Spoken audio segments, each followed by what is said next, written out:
Hello, everybody. My name is Kyle, and I will be your overseer this evening as we dive back into our world of Tales from Tomorrow Under the Mothman's Embrace, which is our Fallout TTRPG that we play each week here on YouTube and on Twitch. I'm joined this evening by our comrades. DK, hello. How are you? Hello. I'm all right. I'm hanging out.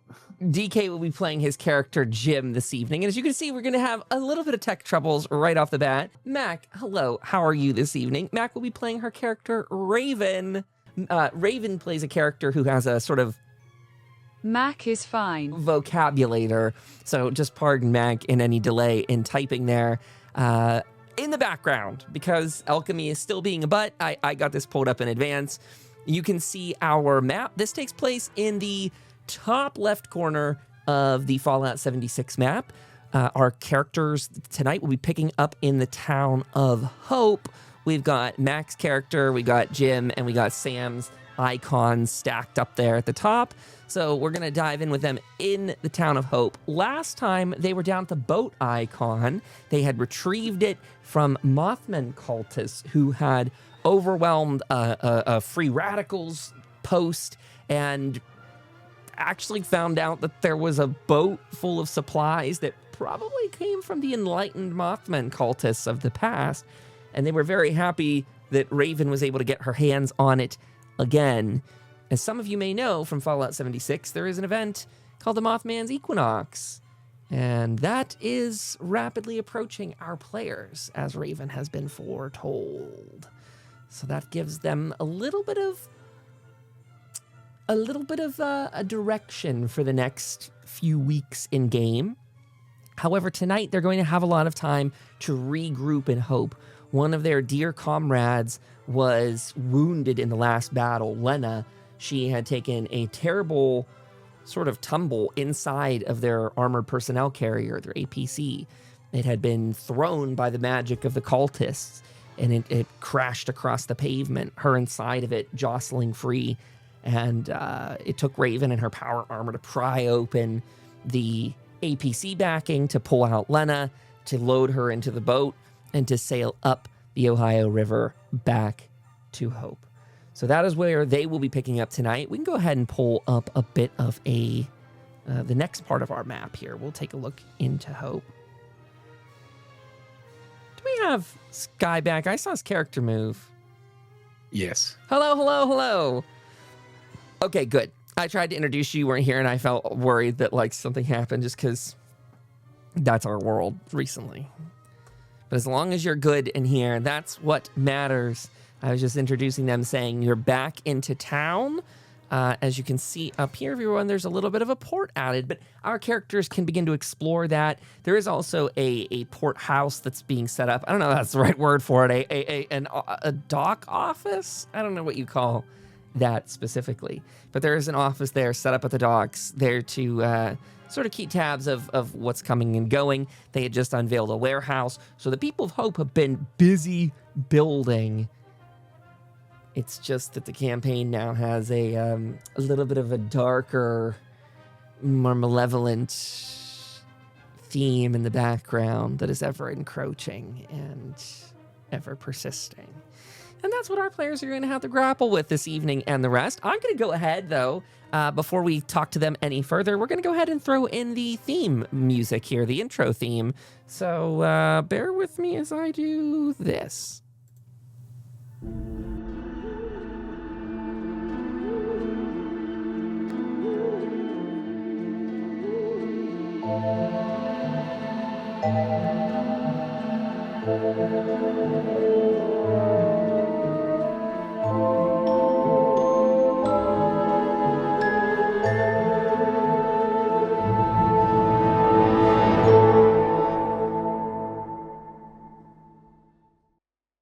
Okay, warning, the lights are already flickering, so I have started a backup recording of what we're doing here. But again, to the folks out there, this is here. Just bear with us, folks. We're here for fun, and we're here to have a good time. We're going to do the very best to get you the entirety of the recording. We got one backup. We got two backups. We got a nervous Louie in the corner. So what else can we ask for? But again, I've set everyone else up for tonight. Just a reminder that our players are going to have a lot of downtime tonight. As much as they want, I want to make that clear, as much as you guys want, you have downtime tonight to catch up with a wounded Lena. That's probably your most urgent thing in general. Probably going to want to give a download to the town to let them know what's going on in your beachfront battle. Because again, you're just pulling up in the boat now. That's exactly where we left off. And also just generally you have your level up to deal with tonight. So +1 health point, +1 skill point, and +1 perk. A reminder that your skill points can't go higher than 6. With that being said, I will pass it over to you. I'll actually go kind of just down the list. So Sam, we've got you up on the boat. You had last had an encounter with Modus over the radio. Almost I don't know if I want to use the word ethereal, but such a strange, maybe ethereal is the word, such a strange encounter to hear from him over the radio in a way that almost Jim didn't notice. You yourself a little under the haze of the Mothman's powder. What's Sam thinking as he pulls up, as Jim pilots expertly the boat up to the dock, freshly unveiled? Well, he knows that he wants to get back in touch with Modus, but he's very worried about Lena, and we're definitely gonna pick her up and drag her to Jacob's before he even worries about that. Absolutely. Who else from the party is gonna help escort Lena that direction? There are also, I believe, 3 wounded soldiers aboard the boat who, I mean, various stages of wounded, not mortally, but injured just in the battle, generally like sort of just gathering themselves. Probably at least maybe like 2 of them helping another off of the boat. You do have Hell's Bells there. She could probably help you out as well, although I'm sure she's eager to run to the center of town. I will help carry the wounded too. I will go down into the cargo hold, go check out Lena, and I noticed that the face covering that I put on her is not there anymore, and she has some sort of a twisted grin, and this deeply worries me. So I yell out, "I need help. We need to get her to Jacob's fast."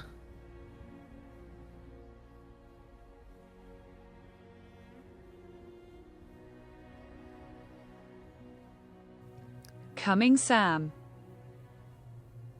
Thanks, Raven. And we'll grab her, bring her out, start walking her over there. As you do, you collect a very worried Alfred, the team's Mr. Handy. "Oh, I will come with you most urgently. We have to get her to Jacob pronto. This is a true emergency. Everyone out of the way." And all those that are going that way. Jim, where are you going to go off to? You going with the gang, or are you staying behind somewhere? I was just taking a second to shut down the boat and get it like prepped for just, being dormant. Absolutely. Is there anything, by the way, before I dive in with Jacob down there, is there anything you want to do with the boat here? You have it here in the harbor. Well, I mean, pulling it up. I think at this point you'd probably see that there is the attention of a couple construction workers, people that had been building this dock just days ago. Everyone's a little bit of a jack of all trades in the Wasteland. So you see these guys kind of coming up and offering to help you if you need anything in relation to getting it moored there, getting it roped in, or any of the rest. Probably hear one of them yell over at you. Jim, what we need to figure out how much fuel this thing has. What we got over here. This is the big haul, huh? Yeah, I'd have to do some measuring of the fuel tank to see like at what level it is, but I mean it got us here, so it's got to have at least a good bit of fuel in it. As you're chatting with this guy about fuel levels and just general aspects of the boat, you do see Rusty over there on the docks just peering at it. Not necessarily going to say anything, just, he's the guy that sort of tipped you all off to there being this haul, and now he's sort of come to I guess, look at a prize he helped secure. I wouldn't say it's his prize, but, I think he feels a little bit of connection to Hope. I mean, he's been hanging out in the trade stall and all that stuff, so he's probably very excited on your behalf. Okay. I can go down there and rejoin the gang as they mosey on into Jacob's medical clinic, bringing Lena in tow. You get in there, and as soon as you enter in, you see some of the kind of nurses and staff take notice to you and go, "What's happened here? Is she hurt? How badly is she hurt?" She's hurt something bad. Definitely has some sort of concussion. Potential internal bleeding. She was rocked around really bad. We don't know the extent of the injuries. Probably some broken bones. She got launched inside of an APC. Landed on its side. Let's get her on one of these stretchers or tables immediately. We'll start looking her over. Jacob's already been fetched. He'll be over in just a few minutes to give her a look over. And to the Alfred unit, or Mr. Handy unit that's here, Alfred, if you could help us, maybe you have some medical skill at all to scan and see any of this. Or Sam, if you're a doctor, you could maybe give a more immediate look if you'd like. I'll give it a look over. Alfred, if you could tell Tom that we made it back, and not necessarily in one piece. I will let him know right away, Master Sam. And he books it out the door and over to get Tom. If you would like to roll a medicine and intelligence check, this is going to be one of those open-ended ones, so there's no difficulty you need to hit, but the higher your success is, the more information you're going to gather. Can I put the skill point that we earned in right now? Yes, you may. Yes. I didn't know if we were doing that before or after. Yeah. You guys can do that Okay. now. That's a great question. Yes, you're all welcome to do that as soon as you have it ready. Just let me know what you ended up choosing tonight. I'm putting it in medicine to round it out to a full 6. Nice. Congratulations on that. That's wonderful. And I'll give it a go. And you did get your health point in, right? Question mark?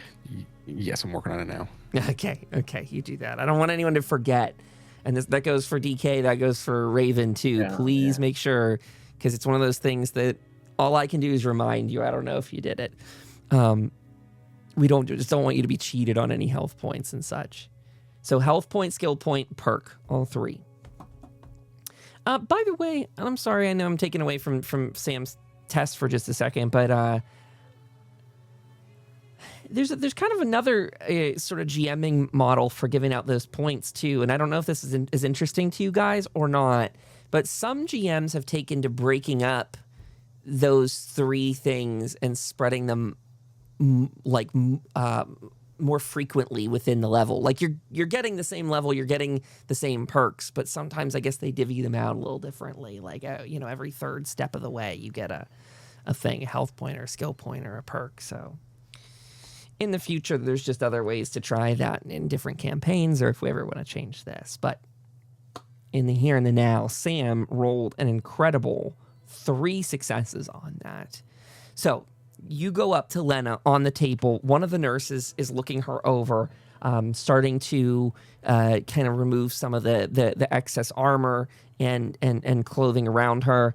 You see that grin plastered on Lena's face as her eyes are closed, with her face almost looking like she's in a state of peace. As the nurse is looking her over, there's not really any amounts of blood aside from there was blood coming out from her ears. But otherwise, on her body, no other notable signs of bleeding, lacerations, or the rest.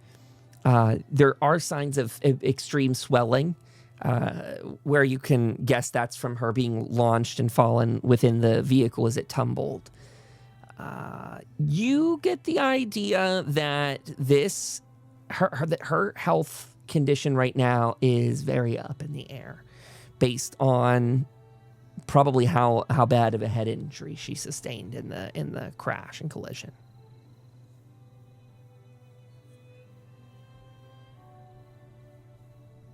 Am I able to use any tools on her?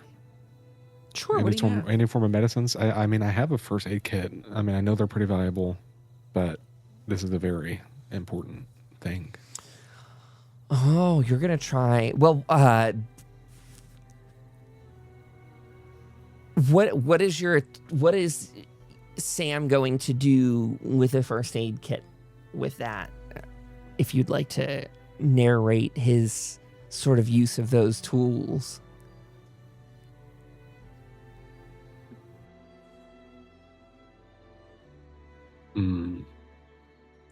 So it's a pretty massive head injury.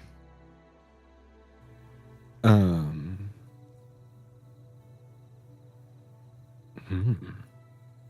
not a doctor in real life. I don't know. I definitely want to like check to see if she has any form of like consciousness, like you know, like shine the lights in her eyes, make sure that that's working. Check for, you know, just extra outside wounds, but I don't know if I'm going to have anything that's really going to help at this moment. That seems to be above anything that we have on us, at least in my bag. You open up her eyes and shine a light in, and they do not dilate or change. And as you look into her eyes, Sam, it's almost as if you feel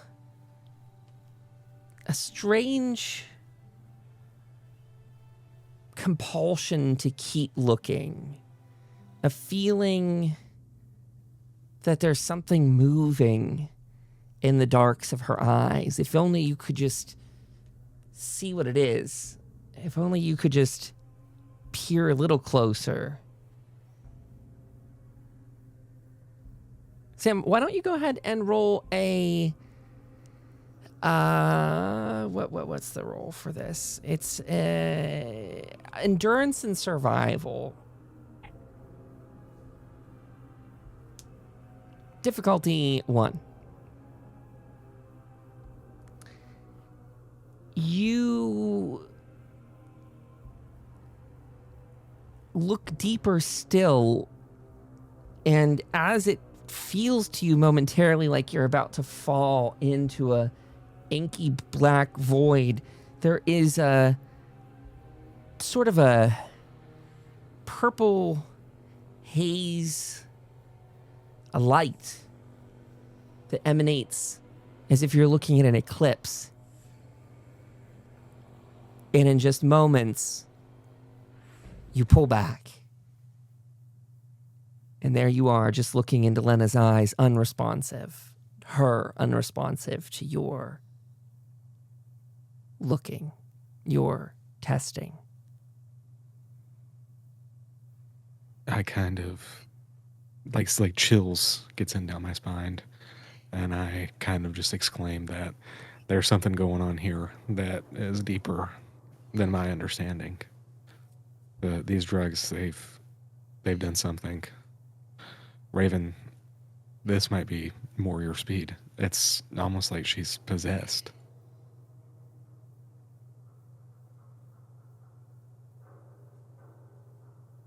The nurses are still hurriedly taking care of her, moving her equipment away, her gear, her armor, her supplies. One of them asks, overhearing that, "Should we have security over here?" I don't know. Honestly, I hate to do that to her, but we've seen some things beyond what any person, any just one person can explain.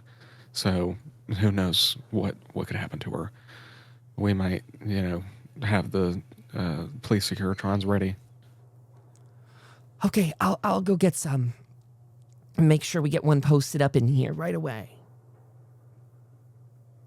And there's one that is not far outside. This one people can kind of see on the map. They would only have to walk so far, but you hear the clink of the door just about a moment or so later. Really, she just has to run outside, alert one, and it comes on in. And greetings, citizens. I am here to keep the peace. All personnel are ordered to obey laws pertaining to the City of Hope. And he just proceeds to sit there in a scanning position, emotionless, waiting, observing. The nurse hurries back to her task. Betty, make sure that you're turned to stun mode. I don't want you to accidentally end up killing her. Protectron models do not have a stun mode. Oh, jeez. I turn to the nurse and tell her that we do have 3 more wounded on the boat. And I can help bring them, but I will need help.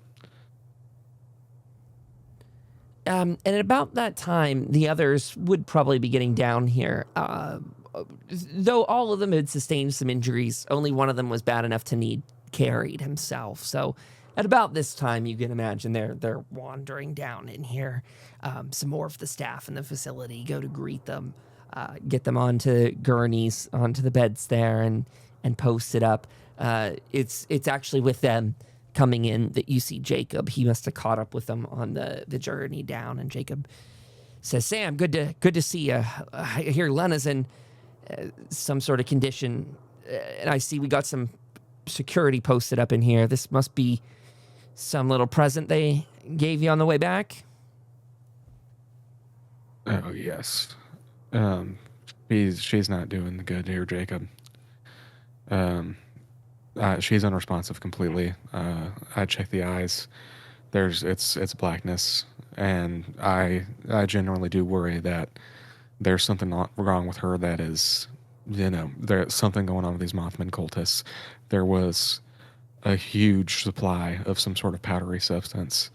I don't know if it's some sort of hallucinogen or what, but she's got a pretty heavy dose of it. We didn't know that it was that powerful, and it's affecting her. It's affecting her in serious ways. I see that Raven. She was dosed with this? I don't know. I don't know. I put a mask on her, and because I was starting to feel weird in the cargo hold, but after I returned, it wasn't there anymore. And Raven, I see, taps me on the back, and she tells me that we need to talk later. So I keep that in my mind. Well, if you all need to go and take care of yourselves, we've got them, and we'll tend to them urgently and delicately. But if you need anything, do you need any healing now? Are you both hurt? What's your status? She's pretty worse for wear. Raven is. She got hit pretty bad with a frag grenade. Oh, your leg looks... My leg and arm. You look terrible. You need to get to a bed, too. We'll take care of you and get you as patched up as we can tonight. I'm sure we have some stim packs around here.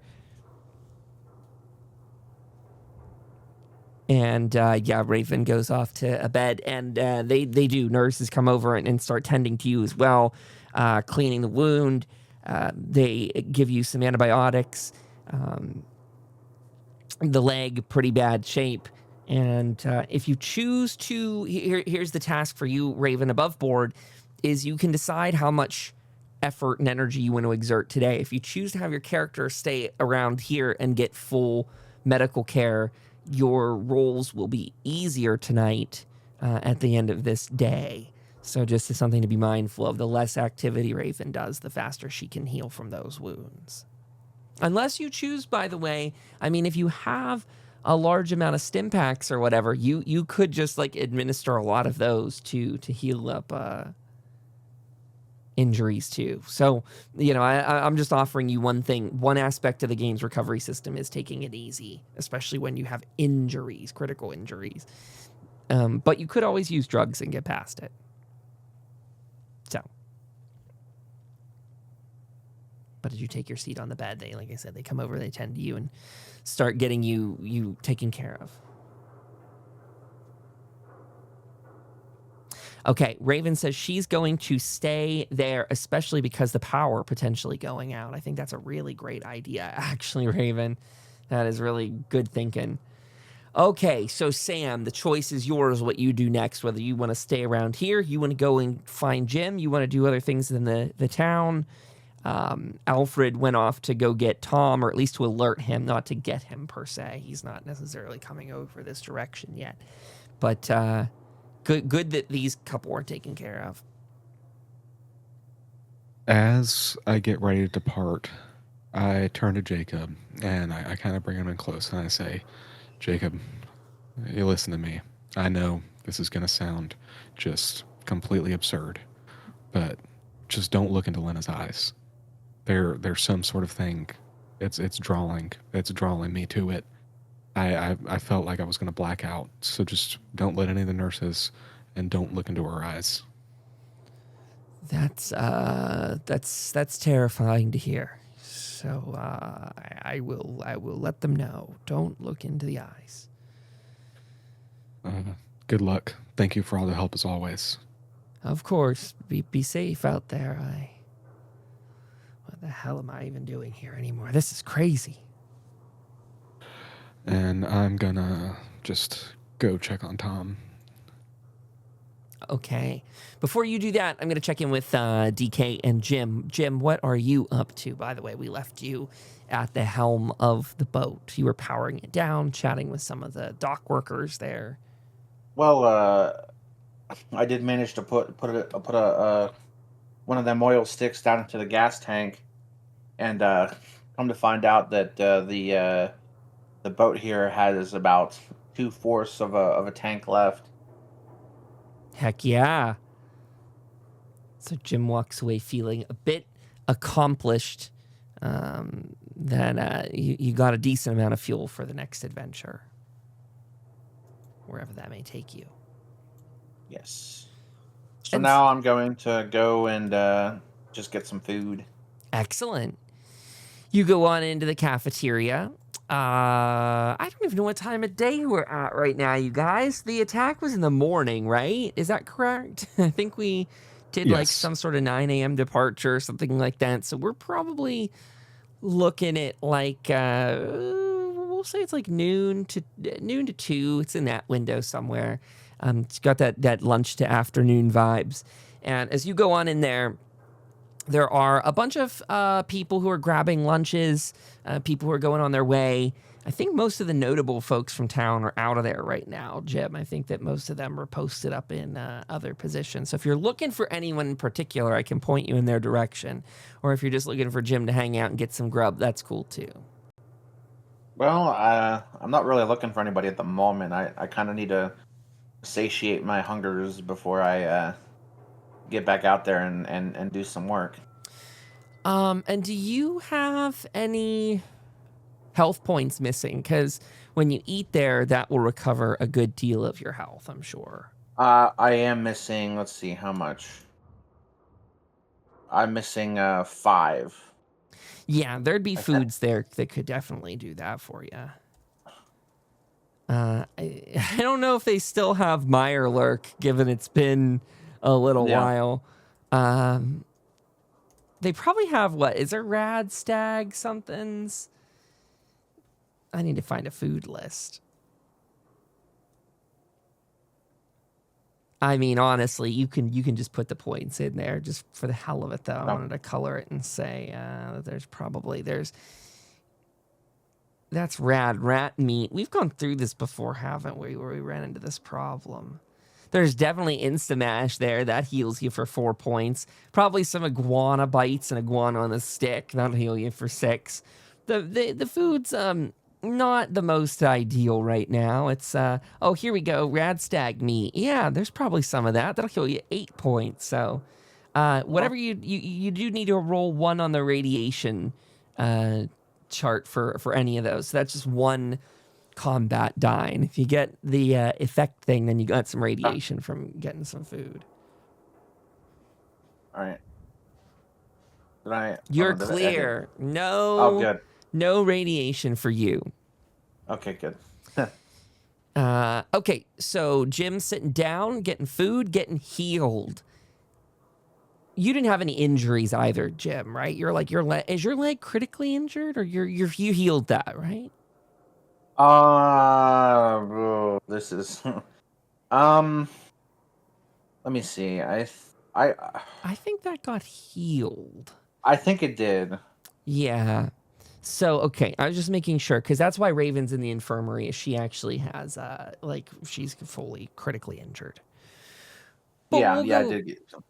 We'll go back and pop in with Sam here for a bit, and if you want to join over here, Jim, you're still welcome to do that. But, Sam, as you go up to the door, you do your little rap on the side of it and squeak it on open. You see a distraught Alfred talking to Tom. Tom sitting behind the counter. Alfred going, Lena's condition is terrible. I don't know if she's going to make it. She was thrust around inside of an APC like a pebble in a can, kicked down the sidewalk. Oh, it won't be the same if she doesn't return. You heard the news, Tom, but we succeeded with cost. We were able to get the boat, but APC is still left behind. It's turned over, so and we booby-trapped it, so hopefully no one will get their hands on it, but Lena, she's not looking good, Tom. Not looking good at all. Oh, the price of victory in this case, too damn high. I can't... Lena injured and we lost an APC. I'm less concerned about the APC than her life, but at the same time, that APC guarantees a lot of security for this town. Feels like one of those blessings given and taken away in a heartbeat. What are our... I know it's probably you haven't had the time to think about it, but what are our odds in getting that back and actually recovering it? I think that they're pretty great. We were able to recover a piece of power armor. So we have that. I was thinking maybe we take a few pack Brahmins. Maybe that could help. Or we also, that boat has a winch on the back of it. We could try to use all of them to try to get it tipped back over. But I imagine that if it would take us that much to do it, there's not many other people in the Wasteland with the kind of means to do that. Okay, I think you're right. We should touch base with Rusty. We need to, I'm sure Hell's Bells is, from what I've already heard, looping back in with the guards around town. Wow, this is not what we expected. Three injured, or at least temporarily out of commission guards. That's just going to put us a little bit... I'm feeling like we're spread thin here, Sam. They're hitting us to the south like that. And if we go to recover that APC, our town's going to be ripe for the picking by the amount of people and supplies we got to dispatch to go fix it up. I'll tell you this right now. It is better that we took care of them out there than if they came here, because the destruction that they were able to unfold was incomprehensible. I mean, you saw what happened to the jail. That's what they did to the APC. And, I mean, these guys, Tom, they didn't flinch for nothing. We unloaded slugs. We shot the APC at them, and they kept moving. It took almost everything to take them down. I got some even more disturbing news to tell you. I was going to wait till the next meeting in the hall, but Alfred, you should know this too, that radio chatter out of Foundation is disturbing, to say the least. There's just a lot of reports right now of strange goings on, and I wish I could be more specific than that, but I'm hearing certain settlements have been attacked by cultists. Settlements that already had problems with them, but they're saying the ferocity of it seems different. Foundation also noticed an entire shaking of the local area. So I know some of their scientists that I'm in touch with, they're working and looking into that. But the general chatter from settlement to settlement is batten down the hatches, and I'm not really sure we're in a position to do that right now. So forgive me being a little jumpy about it all. Well, I would say our top priority is certainly getting that APC back so that we can get everything in order. What's more is that in that cargo hold, there was a large supply of some sort of powdered hallucinogen. That and Lena ended up inhaling some of that, and I think it's adding to all this. But they're planning something.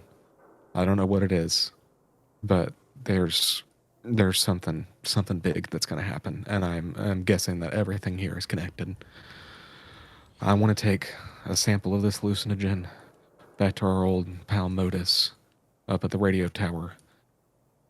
Maybe, I don't know, maybe he has an idea on where I could just take it. I don't know. He has connections. He's been listening to these radio stations. I'm sure of it. So if we could just get some sort of direction, I think that could be beneficial. I don't know, Tom. I'm at a bit of a loss here, and things aren't looking too great, but I think we'll be able to pull through. Well, I going to get that APC sounds like a top priority. I just don't know what we got to spare right now to make that happen. If we need to start defending this place, shoring up the walls and such like that, I mean, we're just talking about expanding a few days ago. I mean, we did just expand. We just built outside of the walls and unveiled some of those buildings. And now it sounds like we might have them coming at the doors. But I can understand. I think you could be right. Taking it down to Modus, see what he has to say, if he can do any more with it. But yeah, did Jacob take a look at that yet? What's he think of it? I haven't gotten the opportunity to bring him in. He does have a microscope. Maybe he can take a look at it. I'll be sure to give him a sample. Well, and if it's Mothman related, what's your buddy say about it? What's Raven? She know about this stuff? What's the I haven't gotten the opportunity to talk to her about it either. You know, things have been pretty hectic. She and Jim, they got messed up something bad. They both took a frag grenade. And she is resting up right now. Well, I think before you go and go off on an adventure to see Modus, you got to get your crew back together. Get them all situated and intact in one piece. Oh, most definitely. We'll see what we can do after that, whether we can gather a crew of people or... But I do have something for you and your team for the job well done.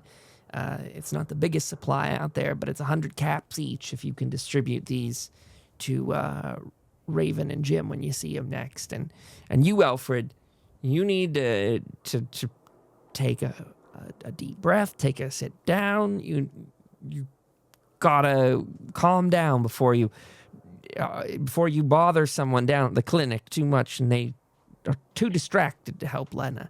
We gotta get you under control here. Take a breather. Sam, what's your next mission? Who are you off to see? What's your next plan? I'll go check up with Jim, see how he's doing, and then maybe we can just see. Maybe I'll go have a talk with Raven about all this, and bring Jacob that sample. I got one more thing on my mind though, Tom, and I'm wondering how good of an idea it is, if it's a bad idea, but I don't know if it would be so bad to get in touch with these free radicals and at least let them know. You know, I don't know if they know about these attacks that are going on in these settlements, and they're just as likely to fall prey to these Mothman cultists as we are. So maybe with our combined strength, we might stand a chance. I'm not sure if that's making a deal with the devil, but hope's survival must remain. Well, they've been friendly so far. They haven't done anything that's made us feel too worried. And strategically speaking, I mean, they are the more southernmost point. And if we want to have good travel into Appalachia, if we want to ever connect with the other settlers or foundation, well, hell, if we want to travel this new boat of ours up and down the Ohio River, we do pass by them one way or another at the lumber mill. So we got to do what we can. We got to try our best to keep some kind of honest relation with them. You're not wrong. I was worried about letting them on to knowing about the existence of the boat and the APC, but yeah, I do think they'll find out sooner or later. So, maybe we enact their help. Just an idea. We'll talk more about it later. Thank you for everything. I'm going to go check in with Jim, Tom. Hopefully better days ahead. You're welcome. Bring that up next time in one of the meetings about the free radicals. We'll hear them out, hear you out, see what we can do with them. Yes, sir. And I'll go depart and check on old Jim. And as you do. Hey, Sam, how you doing? Doing well. How's she looking, Jim? How's the boat? Well, I'm trying to do. I mean, I don't know what they call boats, but one of those, like the pilots, one of those safety checks, seeing if the thing's ready to go. I'm just kind of checking to see if this thing, how it's holding up, and seeing, assess the problems it might have. Jim, why don't you roll a difficulty 1 repair and intelligence check? Sorry to cut you off, Sam. Nice. Excellent. Yes. So I think your AP pool is completely full, you guys. But yes, Jim has maybe even some experience with boats before. I don't know. But you can see he takes to it well, and his passover of the boat has been very accurate. And I think that extra point in there would just kind of be the extra flair that Jim also recognizes the areas that are going to need maintenance fairly quickly. Like, he's pretty aware of certain wiring that needs rewired, redone, like, things that are starting to rust. And so he's kind of taken to flagging that, making I guess a rehabbing checklist. I think one extra thing Jim might have pieced together, by the way, I don't know, has Jim gone down further into the hold of the ship to inspect anything, or has he just stayed above? Yeah, he has. He's gone down. He's doing a haul all around. So with this high of a passing score, I think if Jim's done a full inspection, he gathers that this boat has changed hands quite a lot recently. It is common to find wrecked fishing boats throughout the rivers and the shores over the American wasteland. This one has been intentionally repaired at one point. It has wear to it. It's not like this just freshly came out of a factory. It's not like this freshly came out of any kind of storage garage type of enclosure. It's definitely seen wear, but has been repaired back to the level of functionality. And you make out that the people who have been having it go are probably not the most tech savvy. They're not inclined to, again, keep it all free of rust and all of the rest. They're just using it functionally. And you'd pick out that some parts of it were the raiders, some markings of free radicals throughout the interior of the ship. But as you had passed through the storage areas, you noticed that there is a lot of Mothman cultist style totems and candles, little shrines that had been set up in various corners of the place, indicating that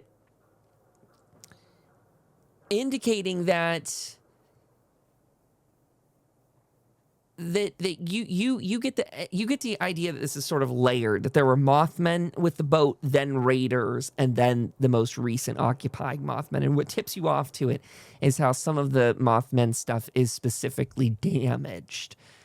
Things relating to you kind of see the purple-eyed stuff that you know from Raven's previous conversations, and you see those seem to be tossed aside in very dismissive positions on the boat, like thrown into corners along with other trash, litter, and debris. And then you detect kind of an opposite to that there's these shrines of more withered bark and root, and those Mothmen totems are in their places of recent reverence throughout the hold. So you can see different layers to the ship and this new kind of damage it's gotten from just the change of hands recently, but nothing too bad that you can't fix in a day's worth time. 2 days. Well, to be fair, to get this boat up to snuff is probably going to take about a week to do some serious work. But it is certainly travel worthy now, is what you gather. Okay.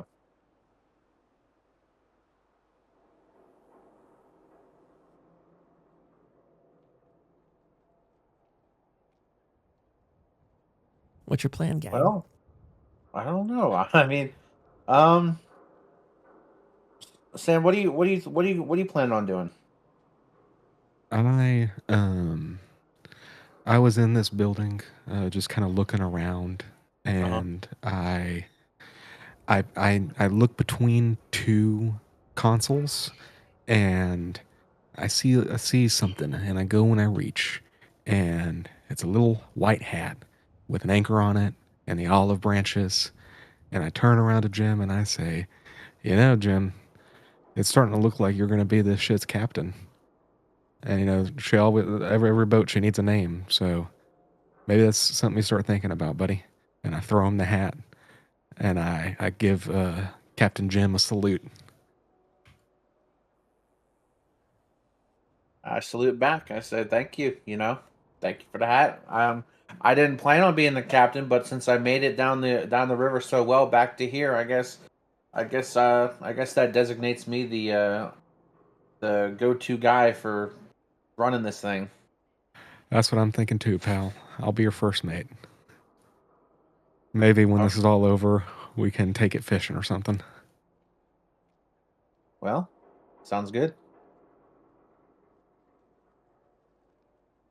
As you two are chatting, sort of casually on the hull of the ship there, the back of the ship, you see the familiar silhouette of old Rusty Dusty Bones roll up as he meanders from an office space over there, that new building that has yet to be explored. As he goes down the path and shouts a hello, he goes, "Sam, Jim, is that you? Good to see you both. I see you brought back the ship. I was out here looking when the soldiers were getting unloaded. Hell of an affair. Seems like a terrible time. I heard Lena is just beat to hell, and that the APC is left behind. Look, this boat's a beauty. We've been setting up the office over here. I know we got a bit of a kind of a mixed urgency situation. We got to get Lena back to health. We got to get an APC back, but also you guys are going to get to decide what you want to do with this. We're starting to get ledgers and supplies ready. There's people in the town who are helping to organize. The mayor, he's over here. He was christened the building the other day or earlier today. I think we're doing pretty good stuff, all things considered, but what you guys went through, I'm glad you're alive. Oh, we appreciate it, Rusty. I'm glad to see your face again. That's the first that anyone's ever said that to me. So now I know you're buttering me up. But Believe you me, we thought that there wasn't going to be an opportunity.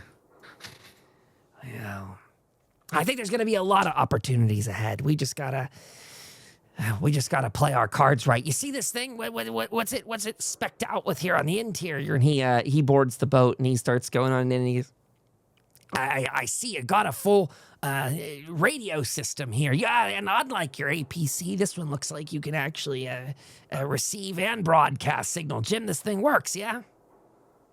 Well, as far as I know, it's saleable, but we got to do some more work on it to get it up to spec. But yeah, you can ride it up and down the river as much as you want now. But once we get it all fixed and worked on over this week, this thing will be like you just got it out of the factory. Oh, beautiful. Well, look, I'll keep on the boys here and make sure that they're working on it nice and good. As for your APC, I don't know how bad it's damaged now, but I was doing a little thinking earlier about where we could get some radio antenna equipment for it, so you could fix that thing up like you wanted. But I'm gonna tell you, the areas I know that have that are probably a little bit hostile. And again, I don't see your friend Raven around. Is she alive? What happened to her? Has she come back? She's resting up inside Jacob's right now. She got pretty messed up. Okay, well, okay, then you're not going after any radio antenna today. Hey, you traveled past the Ohio bridge on the way up here, I'd guess. Any sign of those other cultists? What are they doing in the mix of all this? What'd you say, the ones with the infinity symbol? I didn't see anyone, but now that you mention it, with all that I'm piecing together from these Mothmen, it seems like maybe we could lend out a hand to these infinity cultists, because I'm sure that they're not going to be too happy with another religious group creeping in on their territory. Maybe it's time to extend an olive branch. All I can say is I never dealt with them seriously. They, based on where we were, they never really crossed the bridge. They must be from over on the other side of Ohio, but it wouldn't be a bad idea. We could use all the allies we could get if this stuff's as bad as what the old prison looks like. That place is just decimated, and that was only 2 cultists. Yeah, and believe you me, we saw some wild things. They were they laid waste to that APC like it was a kid kicking rocks. Well, that's not a good sign. You think this thing could handle a turret mounted to it on the boat?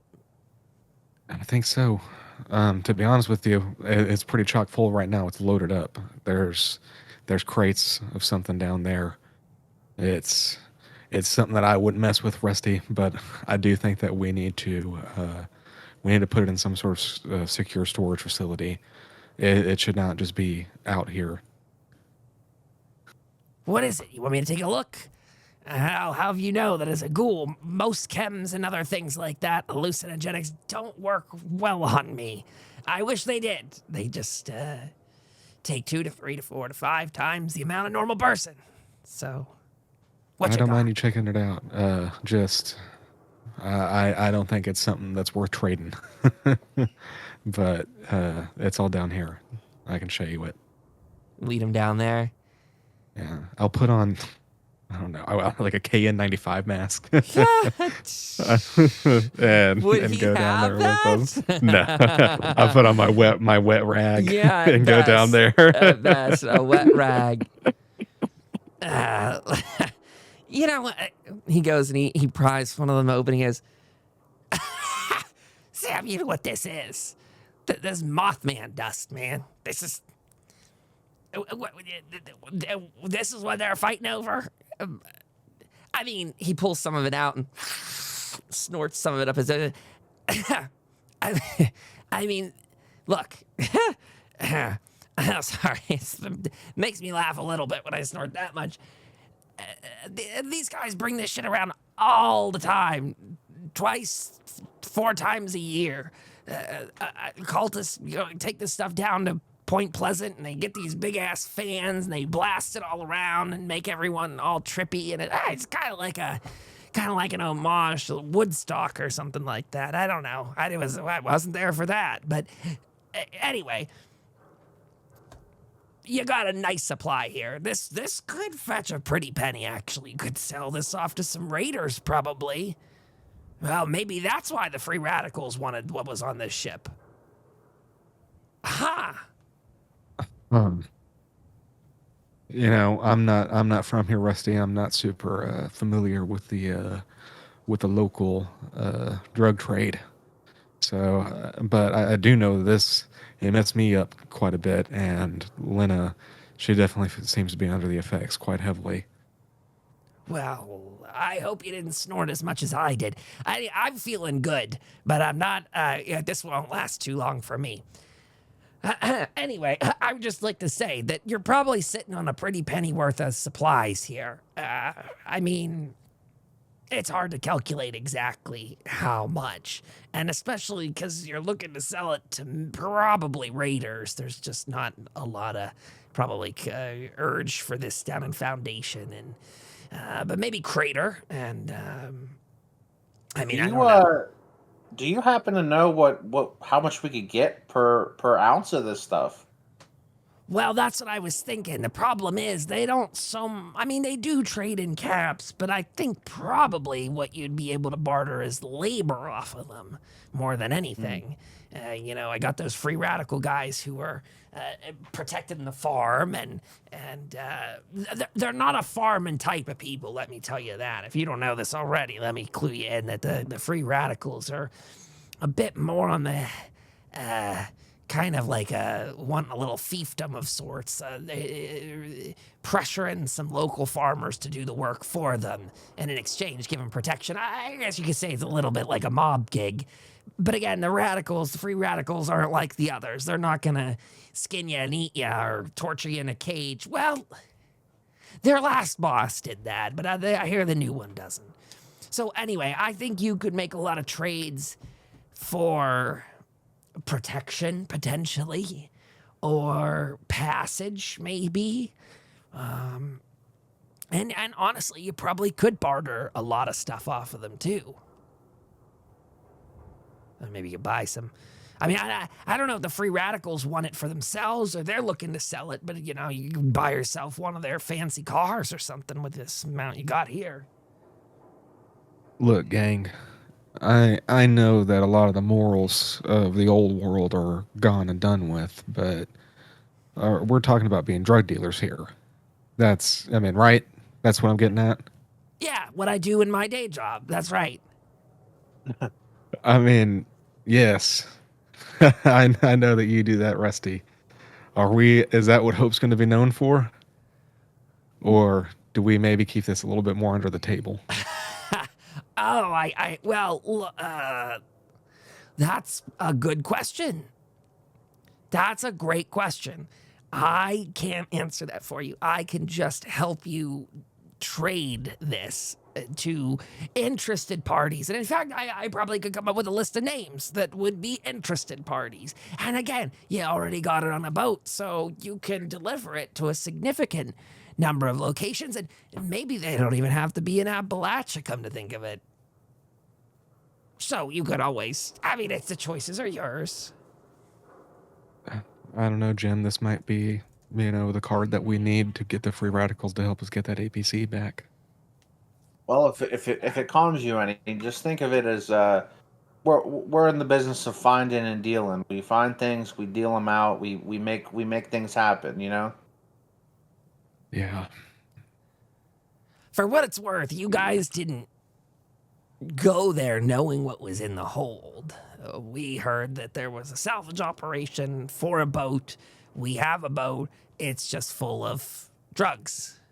So, but that's money, folks, or labor, or whatever. I do think this is not the worst idea. Again, it might get them to give us a trade without potentially worrying about them taking our stuff. It might convince them to come help us when the Mothman come. I definitely think we should keep it in the back pocket. In the meantime, I am going to take a couple of Aggies I still want to know. I still want to know what it is. I want to get to the bottom of it. So I'll take a couple baggies for Well, scientific purposes. you know what they say: if you want to know what it is, try it yourself. Yeah, what he said, like I did.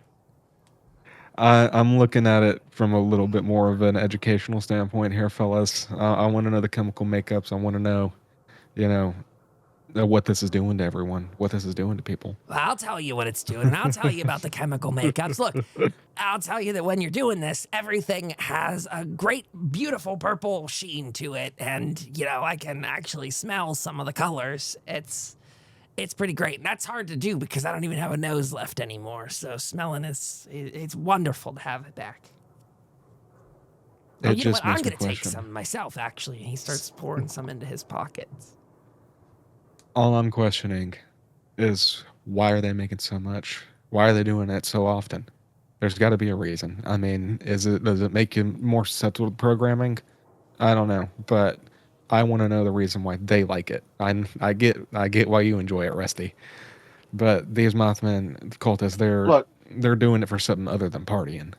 I guarantee you, and I'm just this is just me thinking logically here. I'm just guaranteeing you that this dust probably they thought came directly from the Mothman because when they take it, they see the Mothman, okay? So this is just another one of their little culty little trinkets, little you know, spiritual aids that they would use, you know. I'm just assuming, but probably what it is.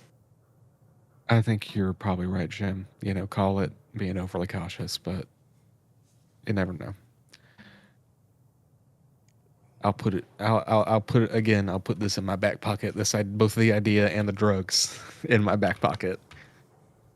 Good plan. I like what you're doing. Yeah, I mean, I'm filling my front and back pockets too. I like this. Shirt pockets. Shirt pocket. I got this little satchel The here. I'm socks. actually, pardon me, I'm going to run down the street here. I'm going to go back to my office. Well, I guess it's not my office, but you guys want to see where I've been posting up most recently? If you want to follow me down the road, well, down the dock. All right, yeah, we'll follow you, Rusty. And I want to lock the cargo hold up. Sure. Again, make sure that no one gets in there. Welcome to the Dockmaster's office. It's nothing too swanky, but you know, it's just a little something to have here. It was already one of the buildings they had sort of refabbed or rehabilitated afterwards, and we just got some chairs in here, cash register, some filing cabinets in the back to keep notes and tabs on people. I mean, just ledger stuff. It's great. I love it. Yeah, I think it was pretty swanky. Pretty clean, you know, for a post-apocalypse. We're really coming up up in the world, aren't we, Rusty? I think so. Just as long as we don't get wiped off the face of the map. But I'm not sure that I'm the one to teach you Appalachian history, but I'll just tell you, we're not the first peoples to come through these parts. How do I say? When you start going further into Appalachia, not even the Mothman cultists stayed around after the bombs fell. Or maybe that's a little bit of the wrong way to say it. Do you know what the word scorched means at all? I've heard a little bit of it. Some sort of virus, some sort of plague. Bingo!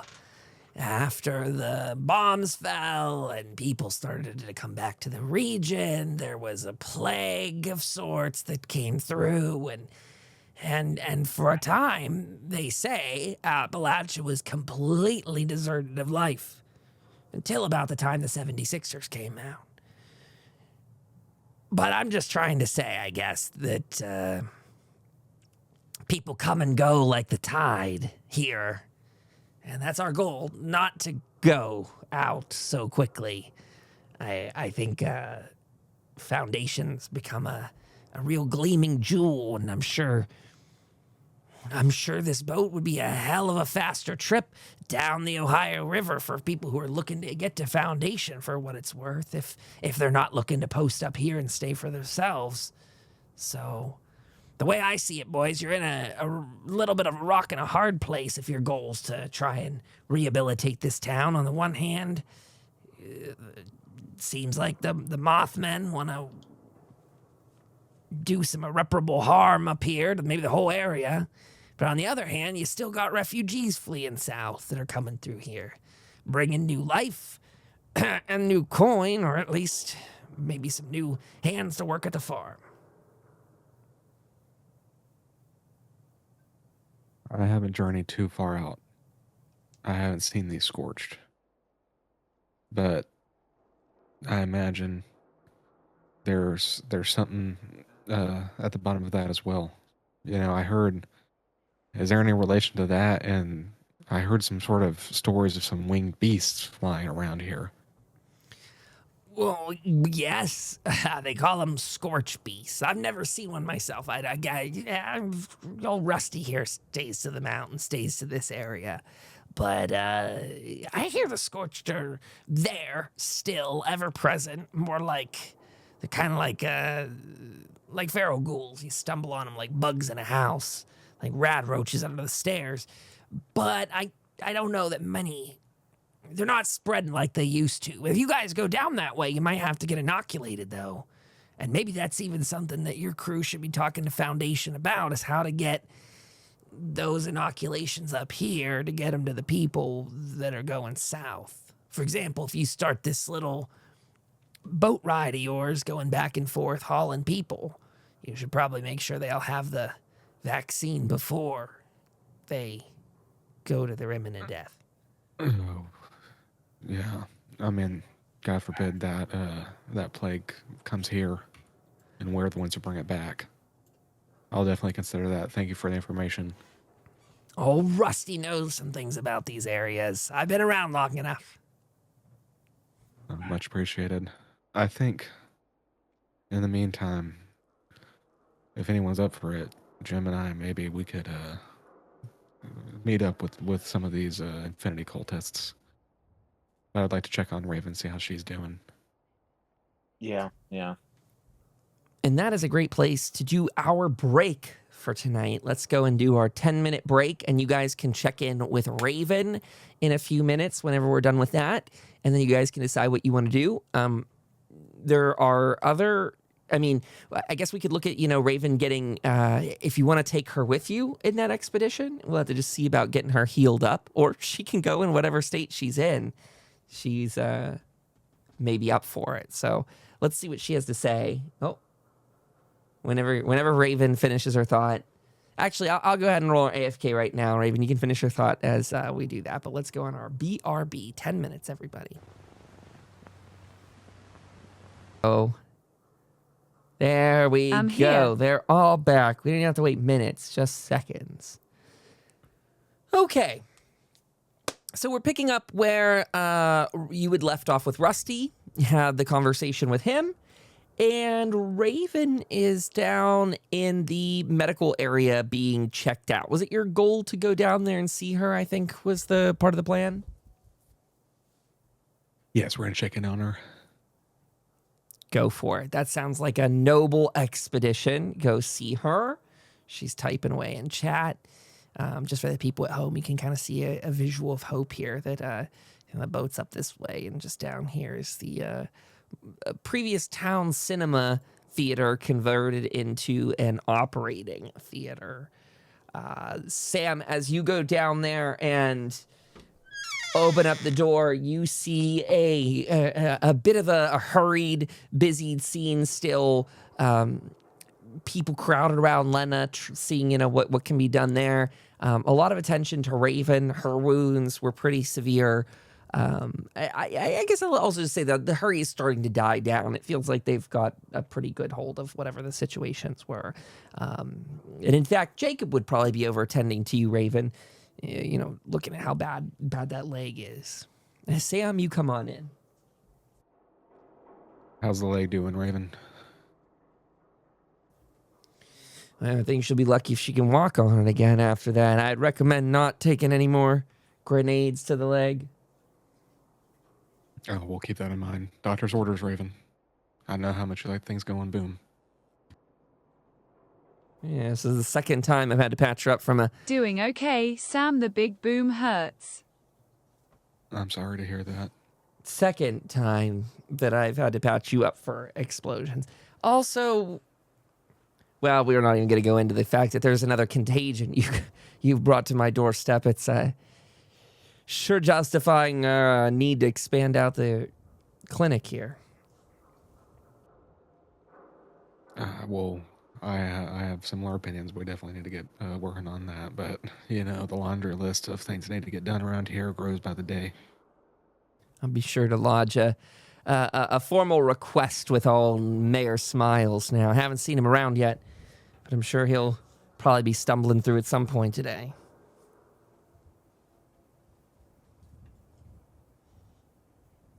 I bring fun to town, Jacob. Well, We all have different definitions of fun. yeah, keeping me occupied, that's for sure. And I'm not sure occupied is a good or bad thing in my profession. Raven, I wanted to talk to you. Did you get the chance to check out anything that was in the hole? Did you see any of that powder that was down there?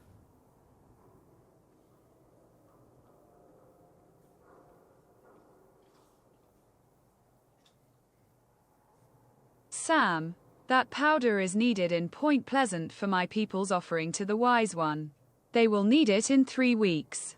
If not, I fear Hope may be attacked if anything happens to that powder. You haven't taken any, have you? I mean, I think Rusty's. I mean, we took a little bit, not massive amounts. But I mean, how do you know all this? I mean, how do you? What makes you fear this?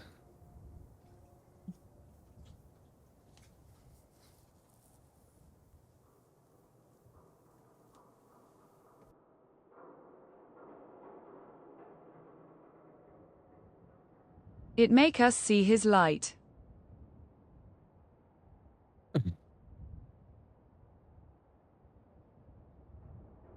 I mean,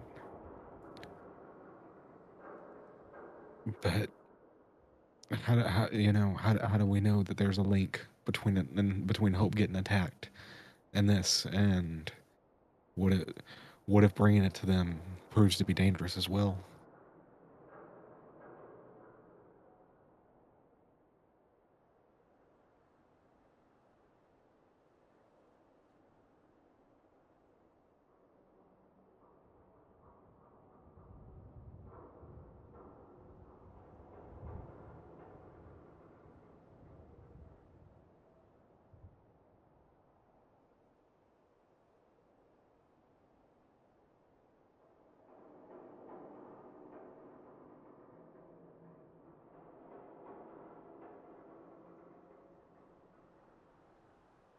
They know about the town, but I can't say how you might not believe me. I mean, my mind is pretty open to a lot of things with what we've seen recently.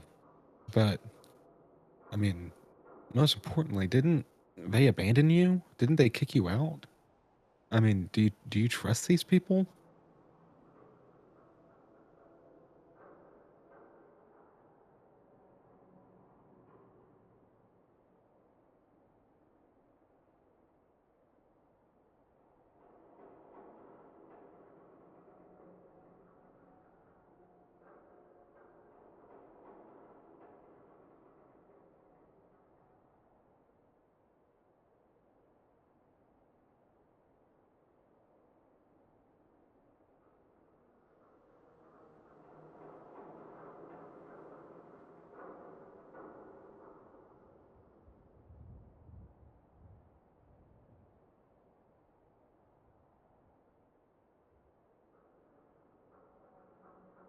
The elder can see my mind and know there are 2 tribes, one follows the wise, the one that kicked me out, we the dims one.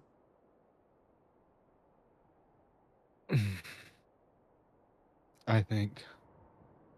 I mean, I worry that before we really make any decisions on what to do with this.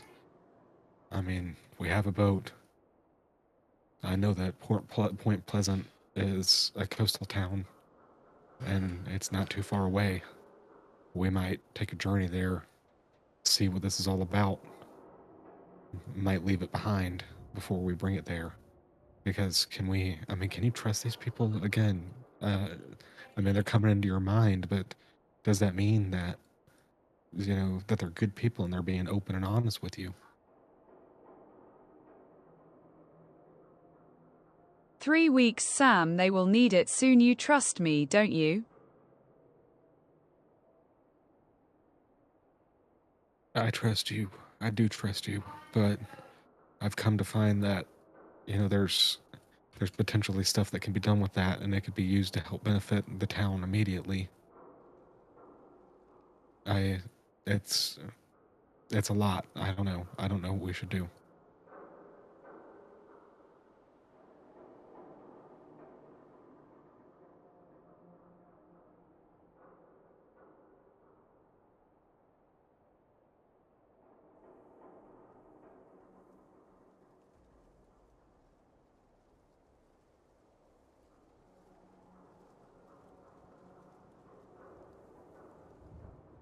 Think on Summit. You will find the end user.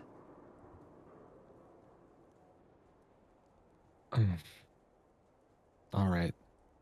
I don't know how much time we'll have to think on it, but all I'm saying is that before we go handing this over, I definitely think we need to have a conversation with these people beyond the, astral projection, and have a real face-to-face with them.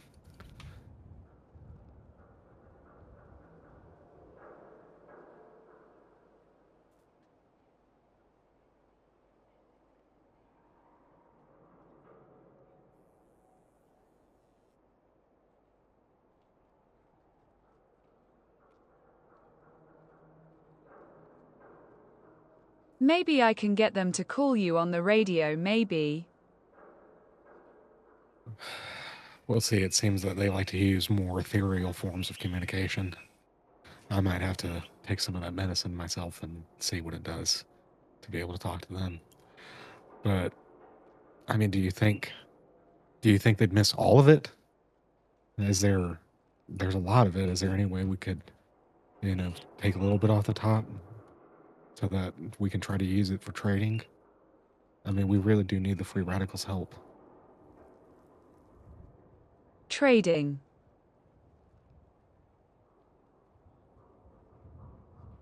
Yeah, like back and forth. The exchange of goods.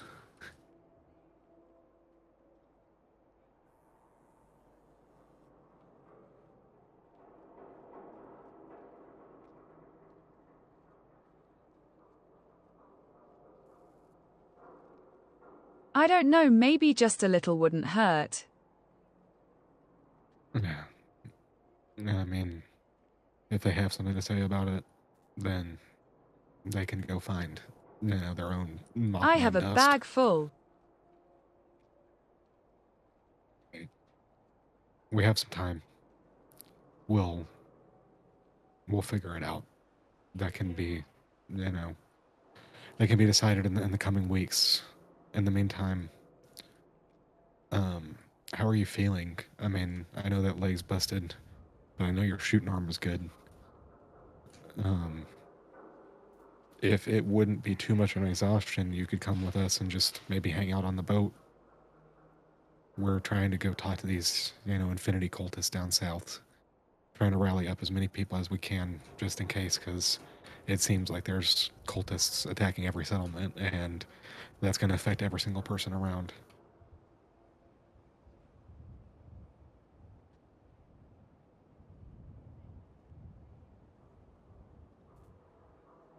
I can limp around those orb people, okay? Jacob, do you think she's okay enough to, at least, I don't know, to be pushed around, to be carted around?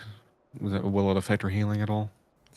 Well, yeah, it definitely will. The more strenuous an activity she's up to, the harder it's going to be for her to heal up. And above board, A reminder, I have this up here. When you sleep, if you have injuries, treated or otherwise, you make an endurance plus survival test with a difficulty of 1. The complication range of this test increases by +1 for each injury that has not been treated. In both cases, I'm not sure how they mean the word treated here. I'm going to relook at that for a second. But basically, you're going to do this test, and if you succeed, you recover from one of the injuries, plus an additional injury can be healed for every 2 AP spent. So at the end of the night, though, the difficulty of this test is based on how active you were during the preceding day. So again, it's an endurance plus survival, difficulty 1. So it's actually difficulty 2 because you already got a second injury. And that's going to...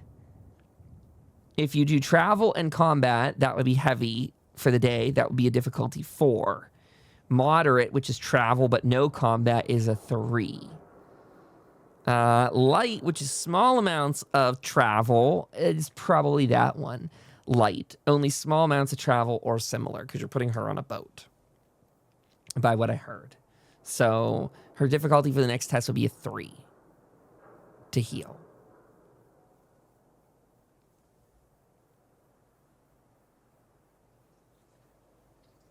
It's up to you, Raven, but maybe we go to sleep for the night, see how that leg does in the morning.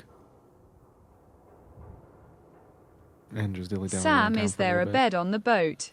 I don't think so. It seems to be a lot more cargo focused and just general working focused.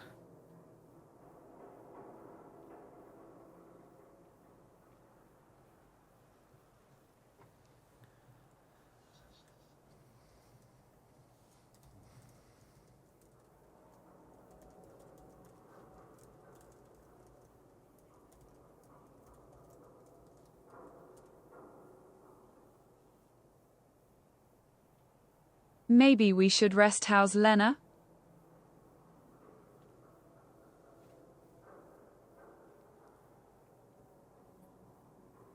Is Sam gonna go investigate that, or how's he gonna answer that question? Let me check it out. Sorry, I was reading the message you sent. Oh, you're fine. I will go on check on Lena.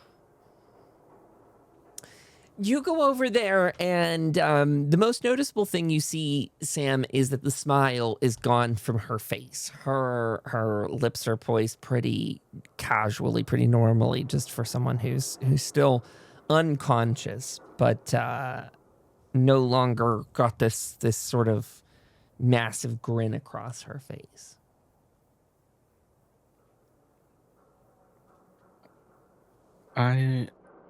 I'm gonna check her eyes.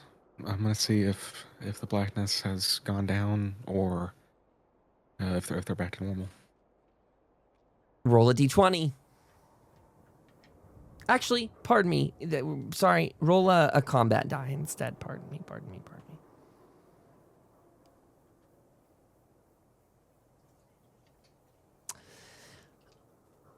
As you open her eyelid to shine a light in,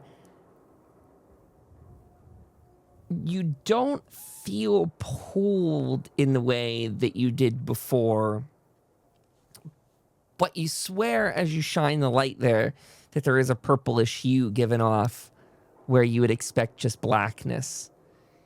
And you see that her eyes are now dilating. So you guess, with your knowledge of medicine, considering this is a head injury, that she may recover from this. And the nurses around her do seem more at ease at this stage. Hard to tell if that's just them calming down from the act of doing such triage, or if they really think that Lena's coming around. I close her eyes and just rest my hand on her shoulder and let out, a small sigh and just hope that, she pulls through from this. And meet back up with Jim and Raven. And I let them know that, forgot to mention, but Tom did pay us out for this little journey, so here's 100 caps to you both. And I give them both a little baggie of 100 caps. Cha-ching. Do y'all want to kind of mose about town and rest up for the night and then see where the journey takes us tomorrow? That sounds good. Above the board, I could use a luck reset, so that's what I'm down to do. Yeah, perfect timing to do that. So Raven, you traveled today. It actually says your previous day in the text here, huh? Let me reread where that section was. Down. Yeah. But I guess this is when you sleep. So it does. Okay, it just means that day. So today, you had combat, you had travel, you had a heavy day. To try to heal all your injuries today off of the chart that we've got, in an endurance and survival test, you need a difficulty 5 to pass this. Let's make sure my math is right. So it's difficulty 4 because you've traveled, plus 1 because you have a second injury. So it's very high. You've got a full action point pool to roll on this if you'd like. Also, you've got Jim and Sam, who I don't know if you're typically allowed to do this, but because your role is so difficult, I mean, it almost feels a little impossible in this sense, even from the GM perspective, but that's what the chart says. I would let them roll assisting tests to see if they could help you out with that. So why don't you decide how many dice you want to roll? The test is high at a 5. I mean, it's extremely difficult. The trick here is about, well, and you don't have to spend them, by the way, but the trick is supposedly letting your character have a rest day in between to lower the difficulty.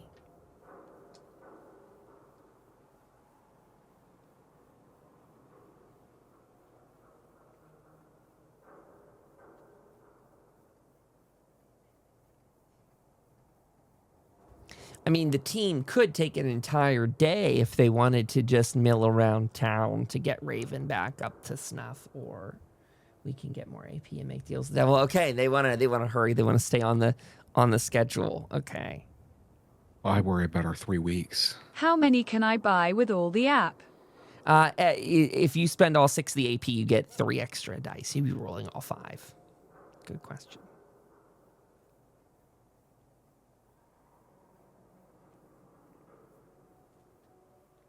Let's do it. Okay. I'll take those all out. I also want to check on one extra thing, too, that, like, I don't think Jacob's Place can do healing of that degree just yet.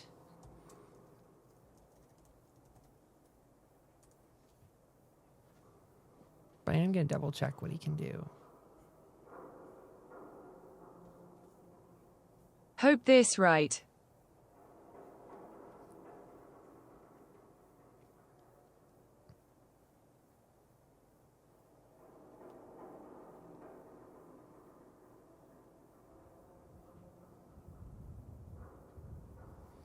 Pardon me, I have to double check a roll to...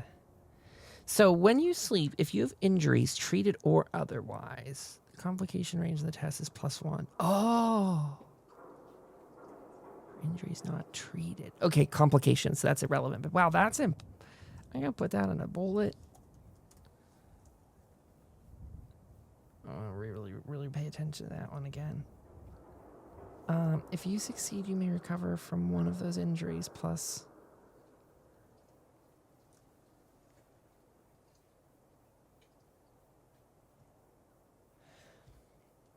I think the test is difficulty 4 instead of 5. I think I added another number there that didn't need to be. So we're rolling it as difficulty 4 instead, Raven. So you can spend as much as you want. I think you may have already rolled. Okay, 5 successes? We get one back in your pool then for that.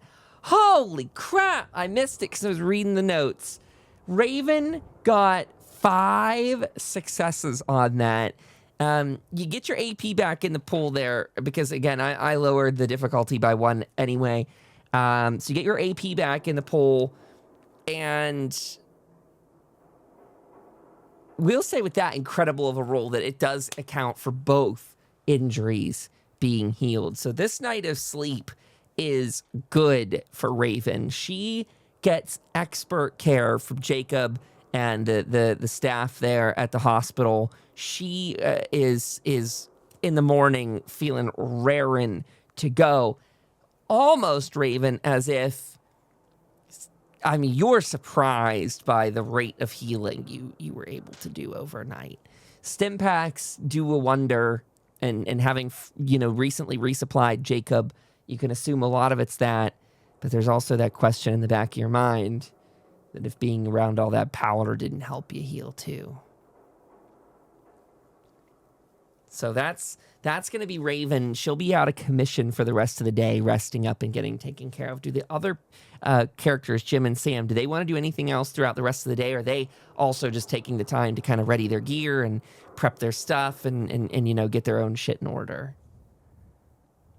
I definitely say the latter.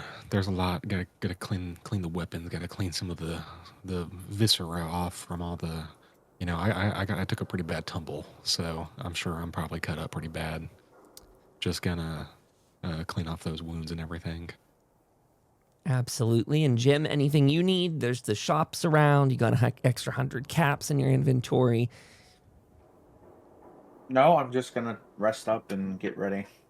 Very good. And yes, Max says, good thing I took the intense training perk and put extra into endurance. Good on you, Mac. That helped out immensely. So Sky's doing a quick AFK. We'll wait for him for just a little bit here before we kind of narrate the next day. But as this day comes to a close, you can just feel around the rest of town. There is sort of that energy. People have seen their comrades come back battered and bruised, but also people are gawking at the brand new boat that's in the now kind of harbor area, the dock on the river. Having explored some of the new offices today, the little spot that Rusty's keeping the chair warm as the dock manager.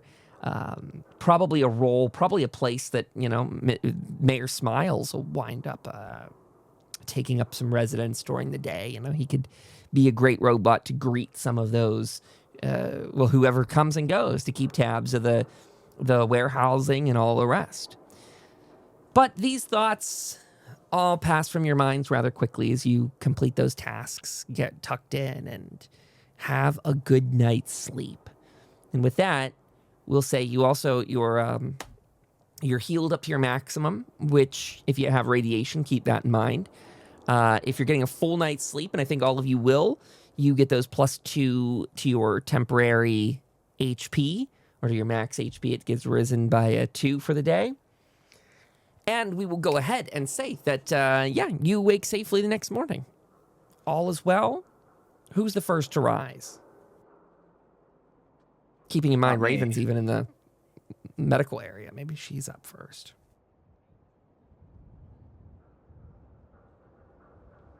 Definitely not me. Yeah, I know that Jim is a heavy sleeper, so I'll get up. Yep. Sam's first to rise. Gotcha. Are you off to grab some food? Off to check on Raven? Off to talk to Tom? Any of the usual suspects? Or you're just ready to get that boat raring for the day?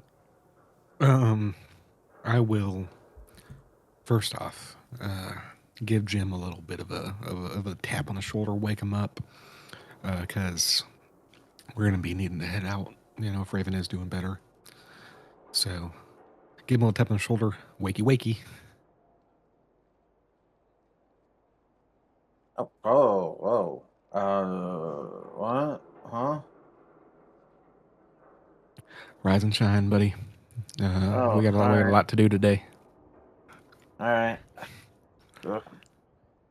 Go get yourself fed, drink some coffee. As old as those beans may be. And I will go see how Raven's doing, see if she can walk.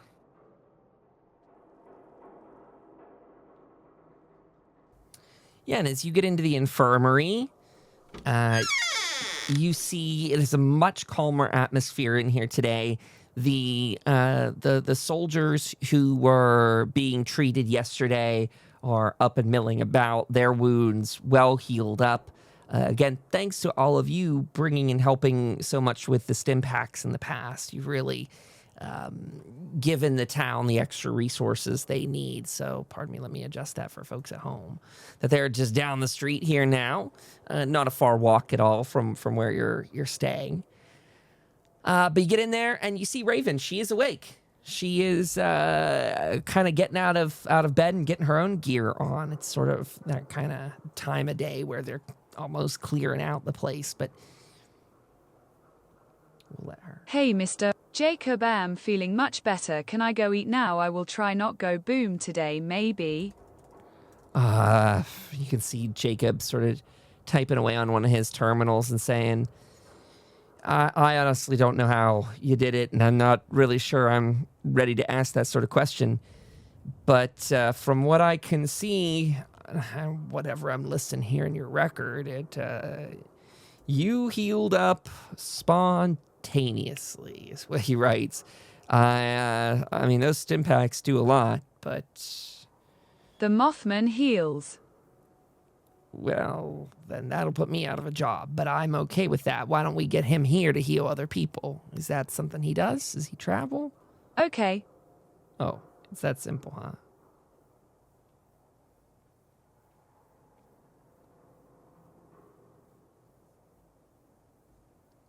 Yep, I will ask him. Well, let me know what he says. I treat a lot of people. And if he wants to come on in here and help out, that'd be great. You just let me know.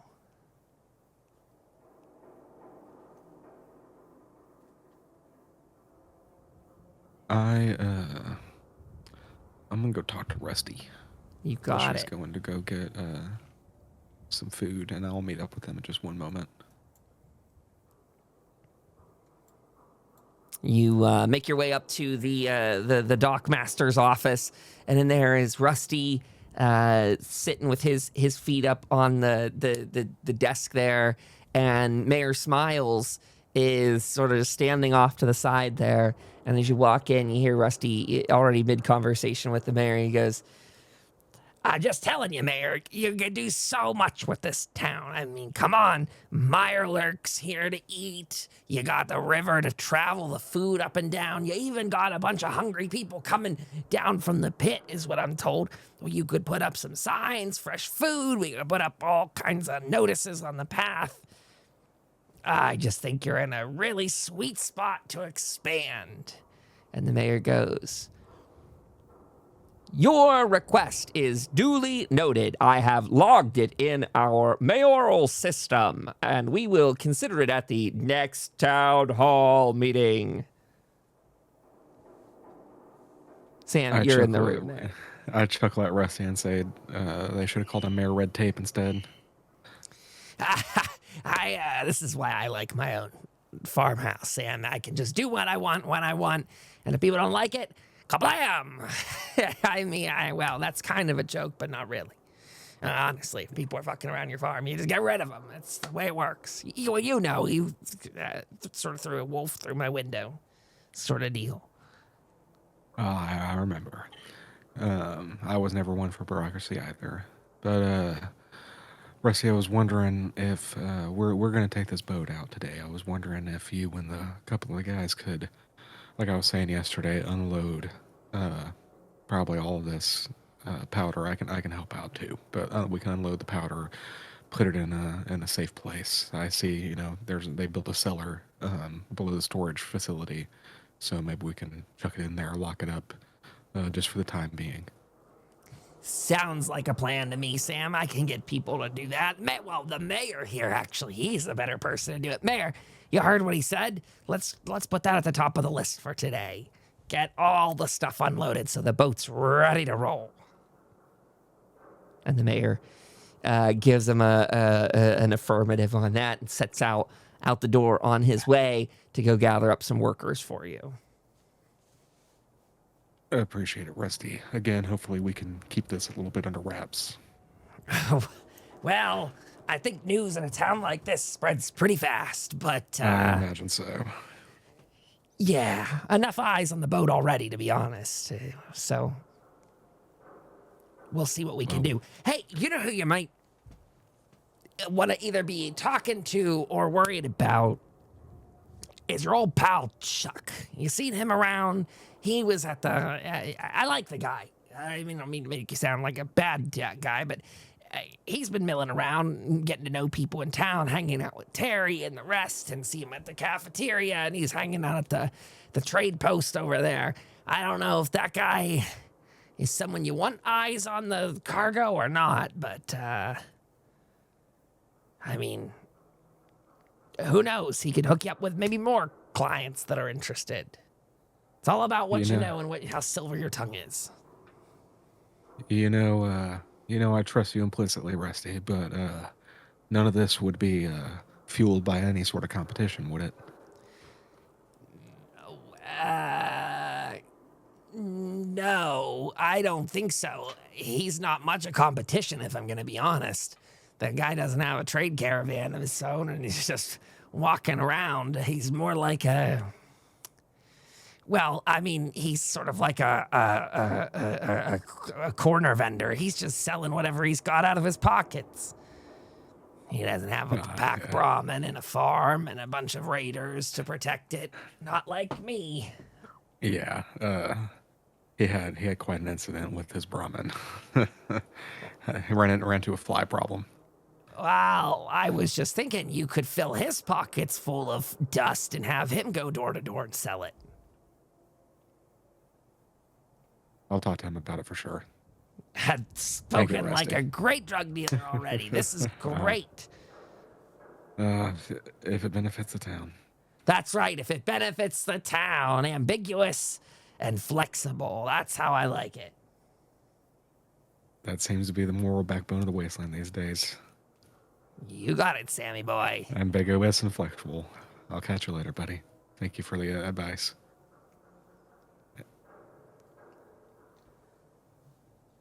And I'll head over to Chuck and I'll just ask him if he's been seeing anything that's been going on with the boat.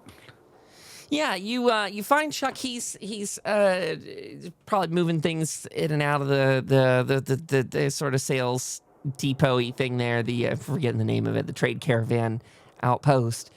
And you kind of roll up upon him and he goes, "Sam, hey, great to see you, man.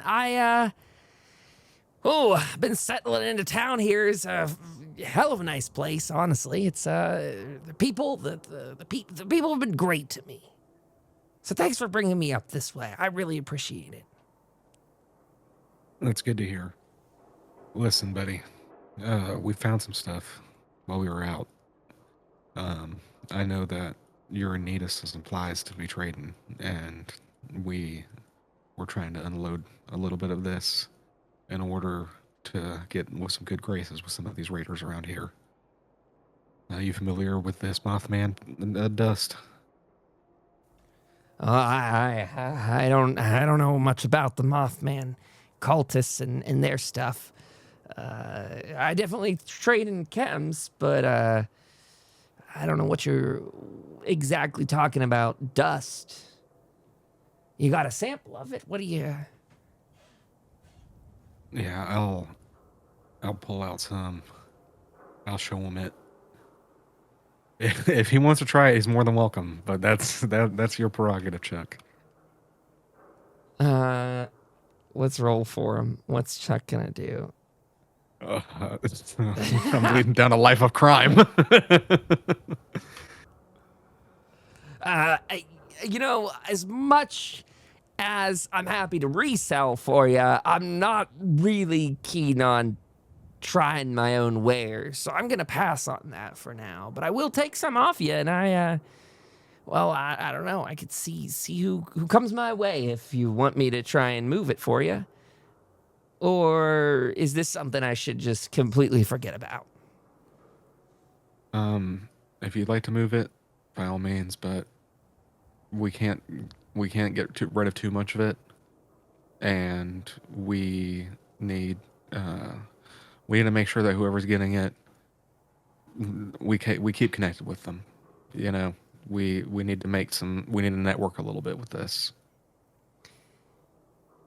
As you were having this conversation with him, he peers over your shoulder and does see behind you that there are all of these crates being hauled off of the boat by the construction staff that's over there with the help of the mayor, kind of overseeing. And he goes, "You're trying to sell all of that? That's the cargo here?"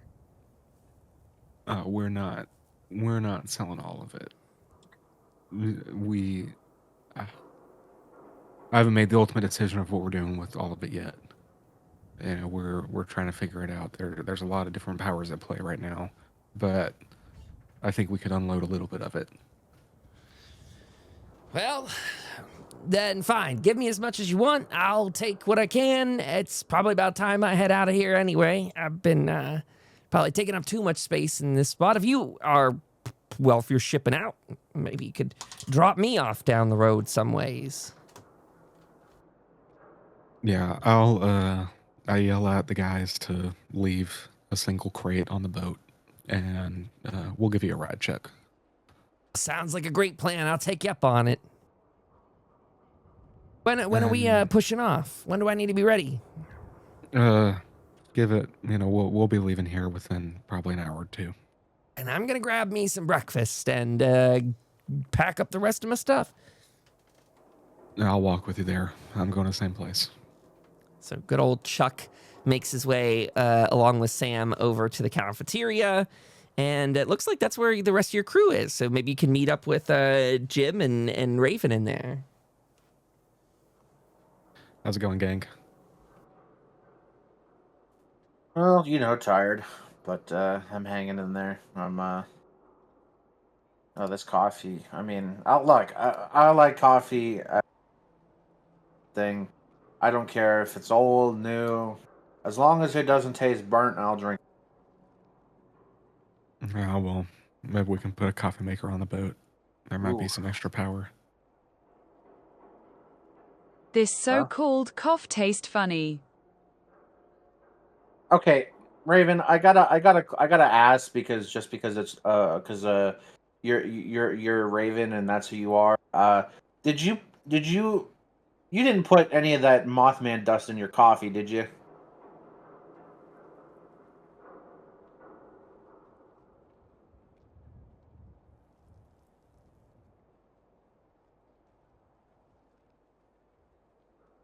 Good idea, Jim, you some. Oh, well, not my coffee, but I'll try it. I don't care. I don't know.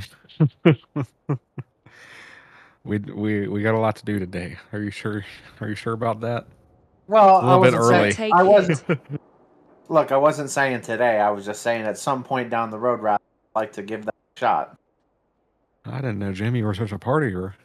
Were you hitting it between the books in college?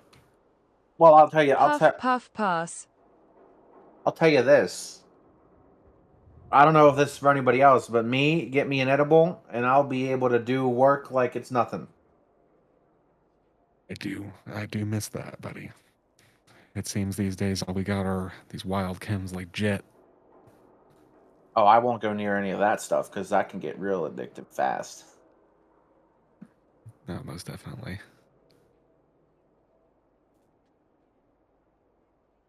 That made from poop. So I've heard. Okay. What do y'all think about meeting up with these Infinity cultists today? Chuck, he needs a ride. We can drop him off on the boat, and we can just see what they're all about. So how many we planning on bringing? Just you, me, Raven, and Chuck there? Maybe Alfred if he wants to come too. He's not busy. Look, I think that'd be great because I don't know. It just seems in my eye that like the townspeople are starting to get a little bit annoyed with him a little bit. Yeah, I do think he's. There's a lot going on. I know that he's got a big heart. Yeah. In that metal tin. Yep. So maybe we take him out, let him get some fresh air, and get his mind off some things. He loves a good adventure. I agree. How many crates are we trading, Sam? I've only gave them one for now. I don't know how much you were wanting to get rid of. There's, countless in there, so I don't know how much they'll be missing. We can always blame it on the raiders and the other Mothman cultists. Those both traded hands a few times, as Jim found out. So we were talking earlier about using these dust to get some labor, some whatever.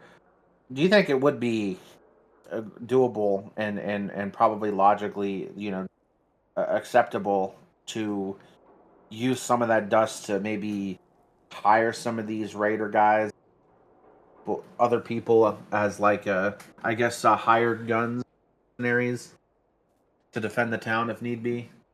Yeah, that's most definitely what I was thinking.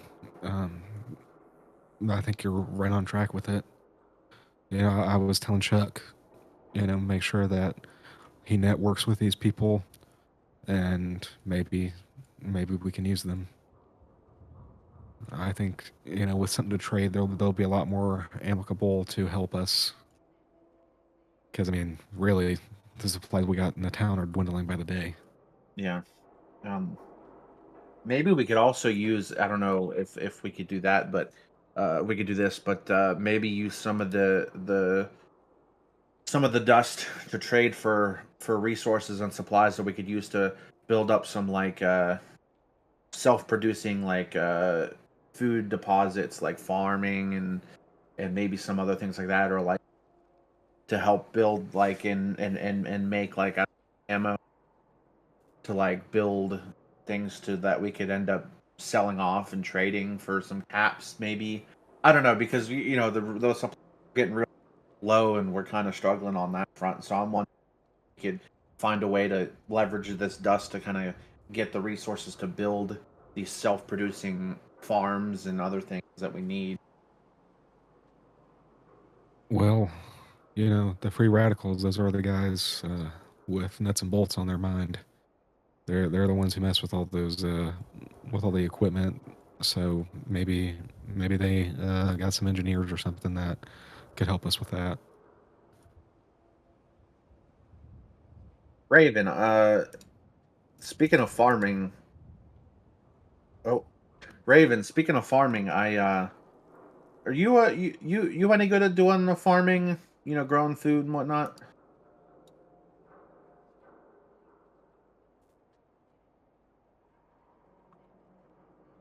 Some, Jim. Some, okay. Well, maybe if we ever get a farm running around this town, maybe you could give it a look and try to run it.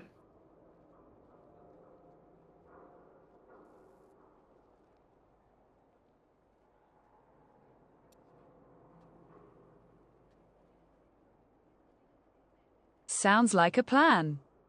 Okay. Agreed. All right. Y'all ready? Ready to depart? Do we need any ammo? Anyone need to make any trades?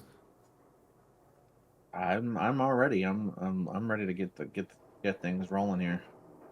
I think I'm still pretty stocked up from the other day, from our last adventure. So I'm ready to get moving if everyone else is. That works for me. As you guys are leaving the place and Chuck grabbing food along with you, he especially saddles up next to Jim as you're walking out towards the boat and goes, I heard what you were saying about maybe making some sort of ammunition here.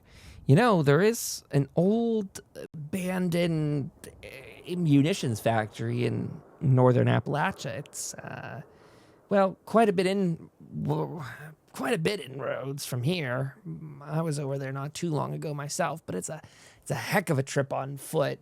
You can't really take your boat there, but maybe your APC if you figure that situation out. The point is, there is a big factory, and I've seen a lot of people over the years try and get it back online. They've started it up, made some ammo for themselves, and probably moseyed on, and who knows where the Wasteland took them. But I'm just wondering if we went over there and you could scavenge the supplies from it, maybe get yourself a real munitions factory set up here in town. But I mean, you're looking at big, large machines and trying to haul them large distances. And, well, I guess it's the Appalachian stream to get the train network back online, but that's a hell of a to-do. How do you... cart before the horse situation, I guess. Yeah, I'm wondering, maybe if we can get like a trailer attached to the back of that APC, put them on there, lift them on there, and then bring them to the river and have the boat bring it back down. You know. Well, that'd be a great idea. Wow. Because ultimately, what I was thinking for this town, because there's a lot of opportunity here that we could definitely be making ammunition not only for our own defenses and whatnot, but things that we could sell to get the treasury of the town bolstered up in a big and growing. For sure. Well, I think my goal today is when you guys drop me off, I might wait. Well, I guess I maybe need your blessing on this, but I was thinking of going the rest of the way down to the free radicals and seeing about negotiating with them about some of this dust. But maybe that's something you'd all rather save for yourselves. I don't want to step on your toes and sour a good relationship or nothing. Well, I'm not opposed to you heading down there. I mean, if you can go in and at least let them know that you're associated with us back in town. They know us, so if you just let them know that, hey, we okayed you to come down and give a little chat, maybe we could maybe you could secure us a deal or something that they could work for us in some capacity, and we can give them some dust in return. Yeah, I think that's a good plan. They'll probably want to know what the hell they can do with it. Anyway, I mean, I don't know if they're familiar with the stuff or not, but I guess that'll be the real question, won't it? I guess, yeah. Well, we don't know until we try, so let's go see what we can do. That's right. So, unless there's anything else people want to do around the town, then our last bit of play tonight will be that you can go on your way. The boat is ready to go. You've done all the pre-prep and work. It's loaded up with what you want, meaning you've unloaded the crates. You got a little bit on there for what you want, your supplies for your characters and the rest. And the idea is to head off south down the Ohio River, and I will pull up our map again so people can see this, and let's hope that it is not appearing to everyone the way it's appearing to me, which is not correct. Boop. Is it going to show the map? No, okay. I wasn't sure if it was going to do the thing where it cheats and shows everyone, because it looks like crazy on my side. So the travel in the boat is not very far from here. If you are just going down the river a ways, the Ohio Bridge, fairly close. Is Raven bringing the power armor with her? There is a mechanic for power armor that I think it depletes 1 charge for every scene you use it in, and I think it has 10 charges when it's full. Yours is probably halfway because they were already wearing it. So you got like maybe 4 charges left if you want to use that now.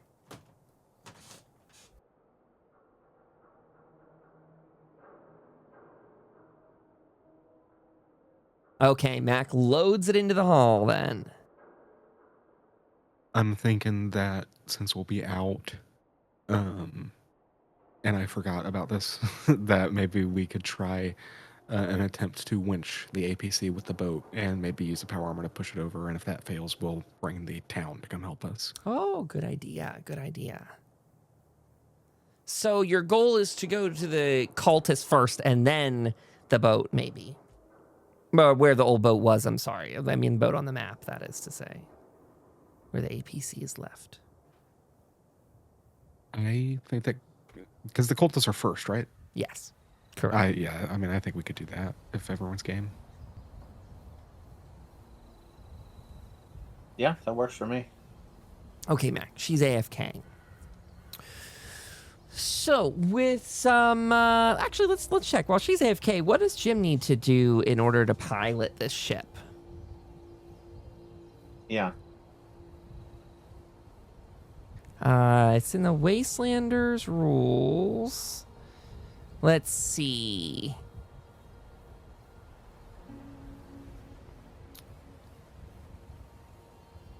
I want to read this. Passenger and cargo. A vehicle can carry a number of passengers, including the crew, as noted in its entry. This represents the number of dedicated spaces for passengers. Then it has storage, but that doesn't. I don't think our boat's actually made up in the rules. That's really just irrelevant, but I wanted to see that. Vehicle terrain test. Pilots make a terrain test using agility plus pilot. If the terrain would be more difficult for larger vehicles, the game master may increase it. I guess this is maybe a test of like how the river is today. Jim, why don't you go ahead and roll an agility plus pilot test and just see what you get as a score for that. Let's see. Agility. Agility. Oh, isn't it perception? It says agility and piloting for this one. It's not always one and the same. It can be switched, but Okay, all right. All right, here we go. Oh, Yes! nice. The river is extremely calm today. No monsters or distractions in sight. Your travel is nice and smooth down the river. And as you see the Ohio Bridge in its sort of collapsing state, stable enough to traverse across on foot at least, but you see the kind of the bend to it, the dilapidation, the decay, some rebar hanging off of it in spots, and cement broken away, exposing that underlying rebar. You get closer, and you pretty definitely pull that boat up along the shoreline there, and are able to get it to a good spot where you're able to park it in and get it tethered. There's some areas near the bridge that are great spots to actually dock up the boat and just, make sure it's not going to go anywhere while you're in there. Sort of anchors away, but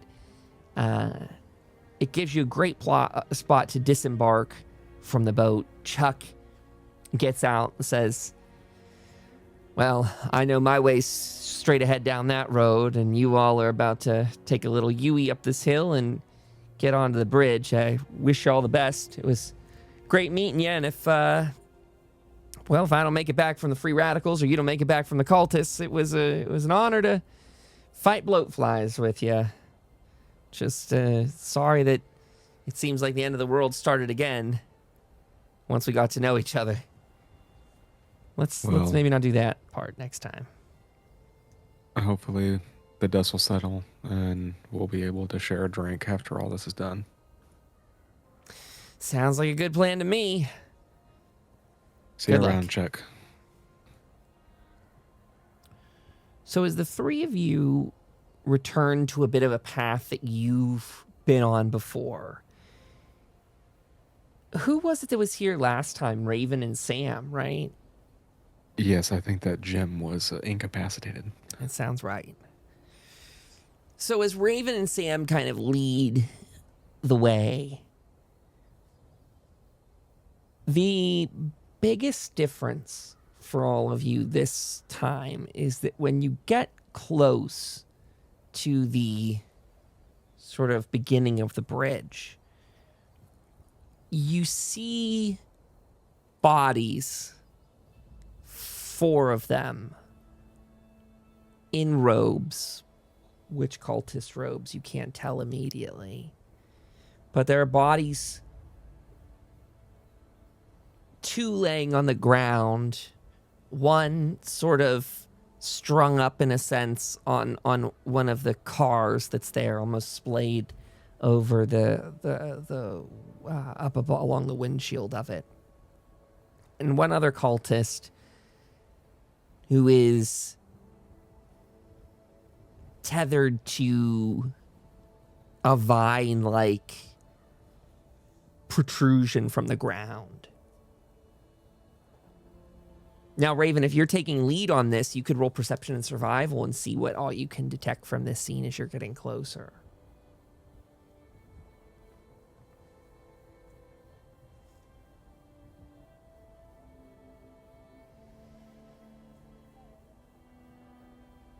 I kind of look around and take it all in and say, Raven, can you make out, are those the guys we saw last time, or are those Mothman cultists?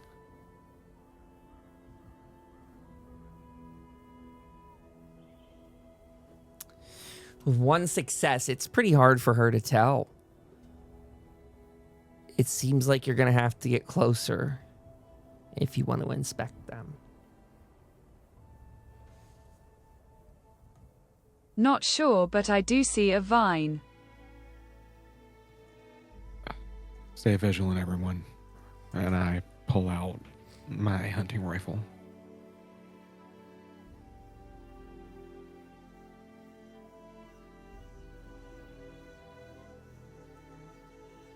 Draw my bow.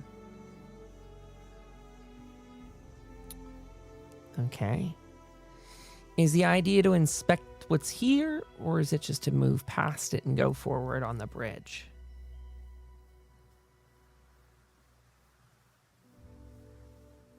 Sam, you want me to scout? By all means, I do think we need to get an idea of what we're dealing with. Okay.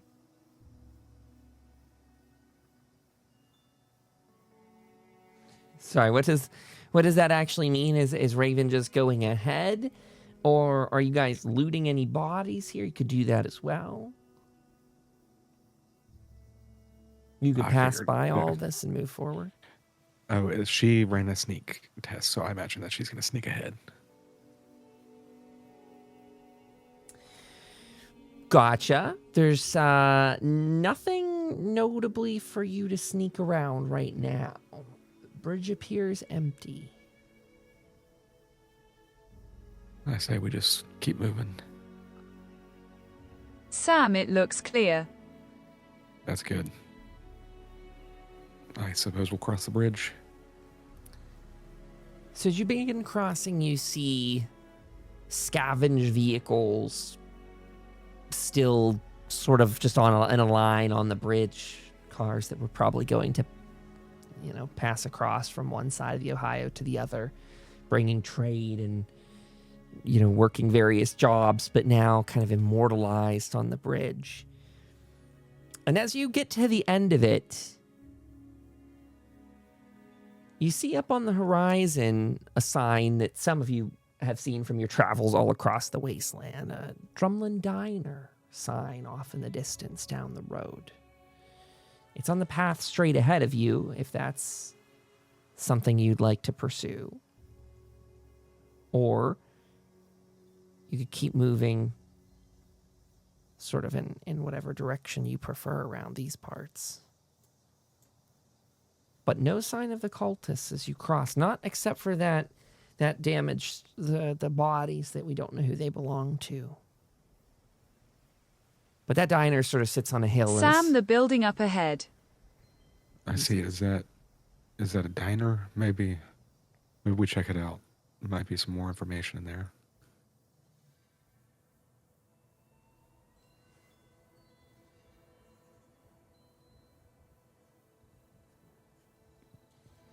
On foot, it'll take about an hour. And to food walk. maybe for the town?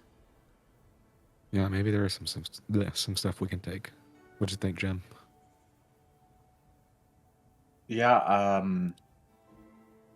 maybe yeah. If we can get there without any issue, I know it's gonna take a while, but if we can get there, we can gather some supplies, loot up whatever they got, and whatever else we need to do. It looks to be on top of a hill, so maybe we'll be able to see a little bit more. If we see smoke, if we see something, we might be able to get eyes on these cultists.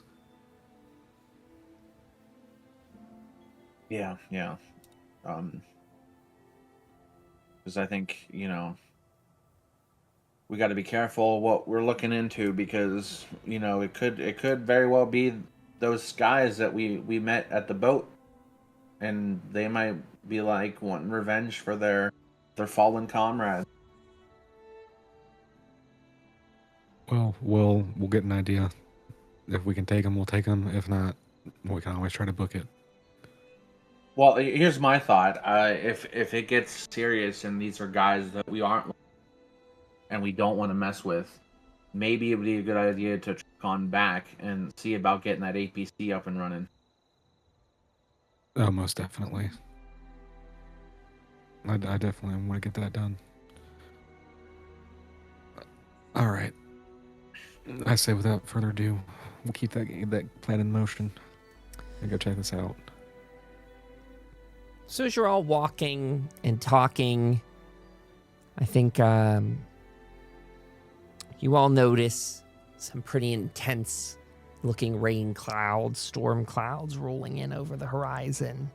I'm not sure exactly if they're going to hit you while you're on your path or not. But as some conversation goes about, Sam and Jim would be able to regale Raven with some stories about the place you're up to, or about to go and visit. That you know that Drumlin Diners were an American institution before the war, specializing in hot coffee, apple pie, and other easily prepared meals. Drumlin's kept travelers energized, fed, and happy. After the Great War, for most of them, the food's either been eaten away or rotted away. But a well-built diner still draws people with a promise of warmth and security. Sure, the coffee might not be available anymore, but you're likely to find good company. Hopefully. And as you get closer and closer, you do see smoke out of there.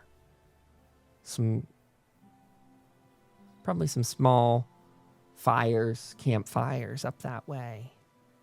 So what's your plan of, what specifically do you guys want to do as you're approaching this place? I always ask the question, do you approach with some form of stealth? Do you walk up and say hello? What's your kind of approach to a diner as you're coming up upon it? I say we let Raven take the first go and just see who's there if she can. I agree. I think the stealthy approach is the idea. And since we're closing in a little bit, we'll pull out my combat shotgun. Okay, let's see where you guys will be. Okay, great. You can have some map there.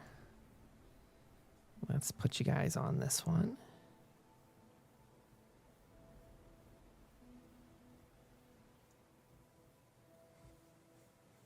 Okay, Raven. And there's Sam. Great. Let's fix it for the stream. Make sure it refreshes for them. Whoop. I'm not sure if it's refreshed for anybody. Oh, there we go. I refreshed it on my side, and then it pops up on the stream. Okay. So Raven's going in first, you say. Sam, Jim, you can still be further off the map than what we can even see here. But Raven, as you begin to make your way, we'll use your stealth check from earlier. You are coming up upon, it's a little bit up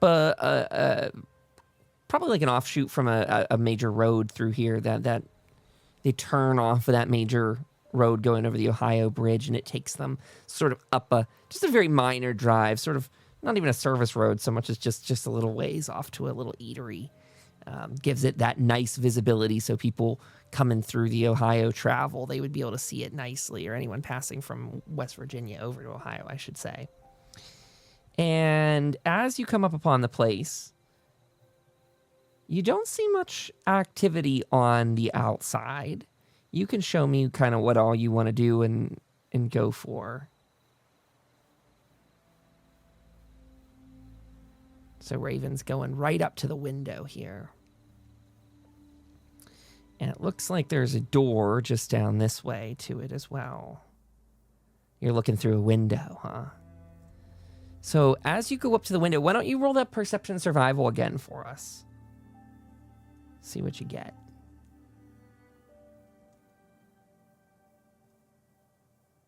Nice. You look inside and see that in a circle there are... Actually, what's the number for this? How many of these dudes are hanging out here? In this room, you see about 6 people in these blackish cloaks, all with the infinity symbol on the front of them. And you can choose to engage or interact with these people, or... What are you thinking, Raven?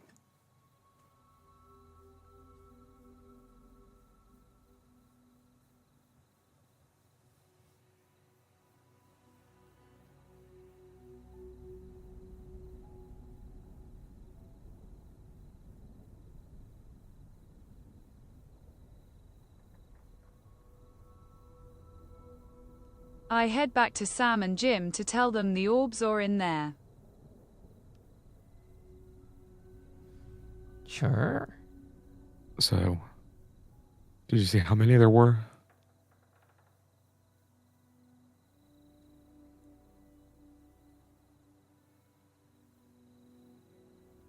Maybe 4. Do you think we kind of just knock on the front door?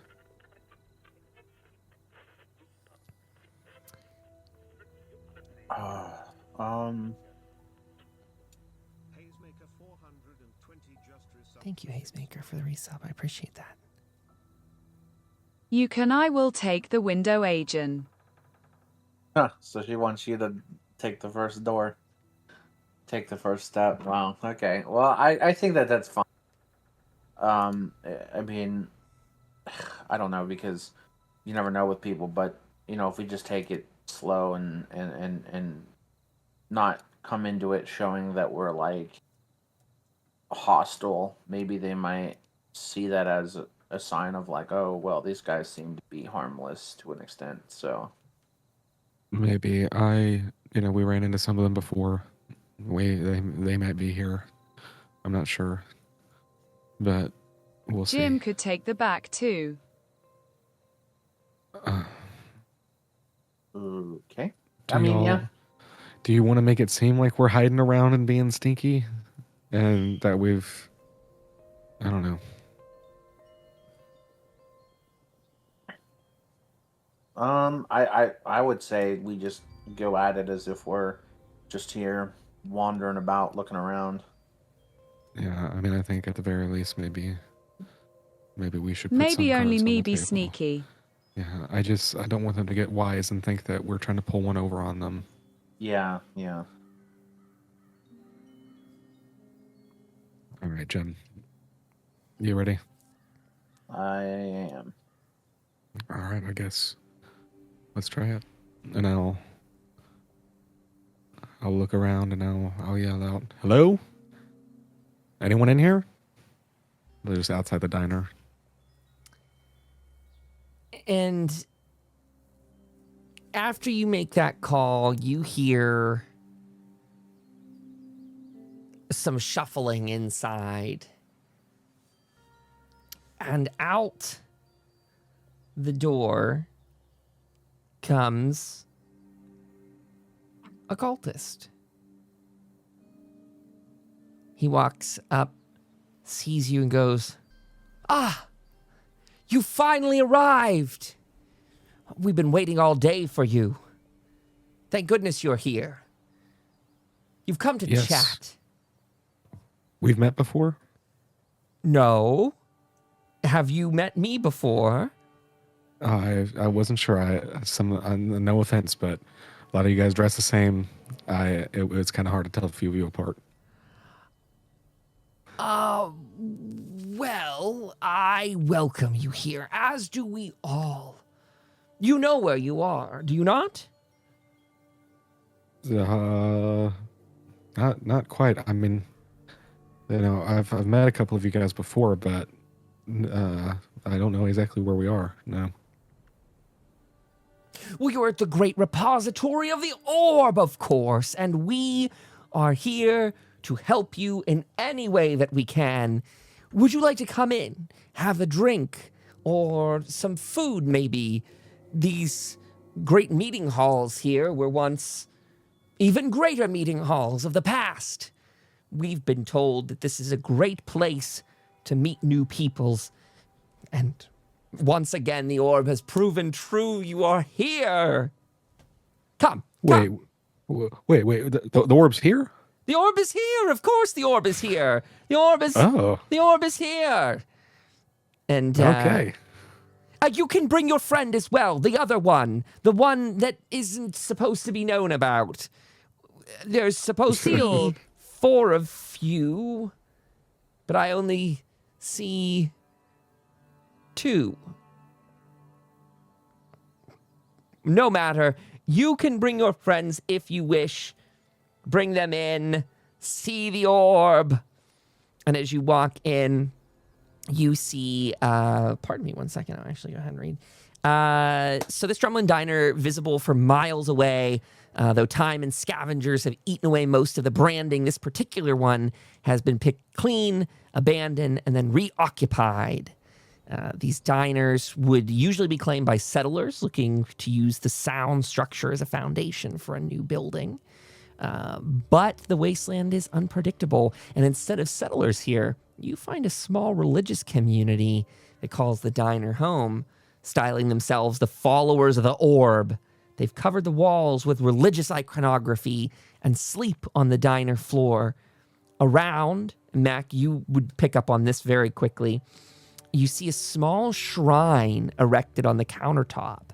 Caps, food, water, and more unusual offerings lie within. Surrounding a makeshift plinth holding a smooth black orb. So there's a smooth black orb sitting on this shrine, and it's on the further side of the place. There's people in between you and there. The orb's about fist size, you can see, and this is Raven who's really able to scope this one out. Probably Sam doesn't detect this as quickly. And is this your temple? Why, yes! Yes, welcome! Welcome, one and all. These are our friends. These are the ones that were said to come. Welcome. This, may I introduce you, is the Eightfold Speaker. He is our head of our order. And specifically, he is the one who can hold the mystical conduit and ask questions that would torment mortal men. It is he who gazes into the orb and reads mystical answers of the gathered faithful. We welcome you. Thank you. Your hospitality is most welcome. Is that the orb? It is. It is. What an eye. Yes, in our shrine, this is the orb. We do not allow outsiders to touch the orb. We don't even touch the orb, except for our Eightfold Speaker. Speaker, why don't you introduce yourself? And he comes over and goes, we have known about your arrival for some time. It is magnificent to have you here. And he reaches out to your hand to shake it and clasps your hand between his other and shakes it quite vigorously. Welcome. Pleasure to meet you. Pleasure to meet you. Thank you for having us. Where do you come from?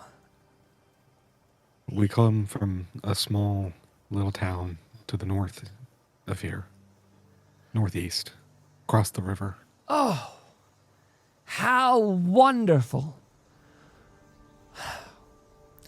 I'm sure a congregation like that would love to find the light of the orb here, see the greatness. I'm sure we could help your people get back on a steady path to rebuilding and to taking care of one another. The orb has all of the answers, every answer you've come to seek. we could answer for you. But first, take a seat. Drink, eat, be merry. By all means. And I go to take a seat, and I look over at Jim, and I very hurriedly don't like look at him and give him an eye to like come sit down. And I whisper, Jim, Yeah. you recognize one of those, right? No. I don't know, but it to me it kind of just looks like that orb is a piece of plastic. Yeah. Well, okay. I will say this. I kind of for some reason just want to touch it. I don't know. You heard them. What is that, Sam? I can't be for certain. You know, I don't want to jump the gun on this, but back in the day, you know, we had these little, I mean, I would call them toys. It was a little fortune telling machine, and a lot of this is all starting to make a lot of sense here. They called them magic 8 balls.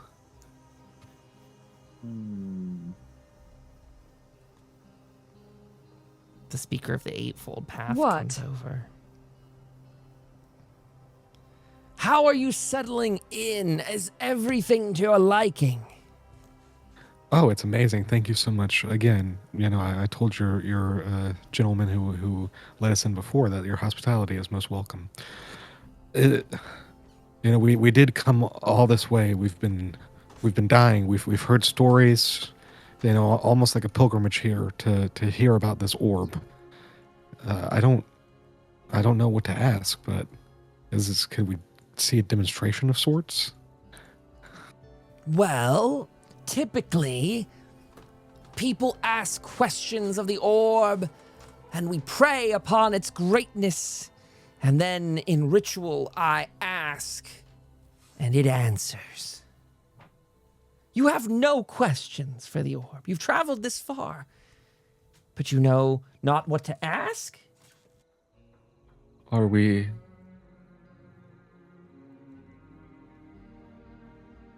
Is it yes or no questions? Is it any question?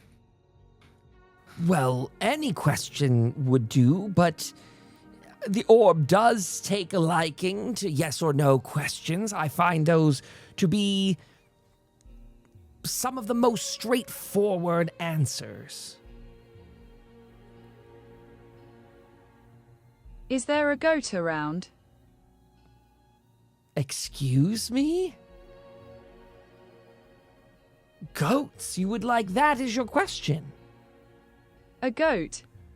Well, I have a question. Hold, please. She has asked her question. He goes over the speaker of the Eightfold Path, and he takes this black orb off of the shrine. And Raven, I'm going to need you to roll a d20 for me. As she does that, he says, Orb of enlightenment, orb of guidance. One of your lost flock has come here, seeking your input. Her question is, are there any goats around?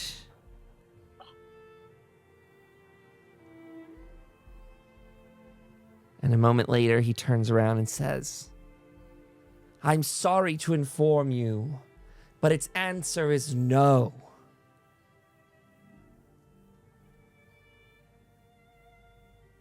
I hope this will not leave you distraught. Though I suppose maybe I should have asked the orb that Oh, okay. question before I turned around and gave you the bad news. Bad news? I don't. What other questions can I answer for you, please? My question is, are the followers of the orb and you, the eightfold speaker, in danger from the Mothman cultists? You know of them. You know of the Mothman cultists. We do. It seems you do as well. Indeed. Have you asked that before? I ask the orb questions all the time. What was your question again? If you were in danger of the Mothman cultists, I would imagine you might have asked it already. Are we in danger of the Mothman cultists?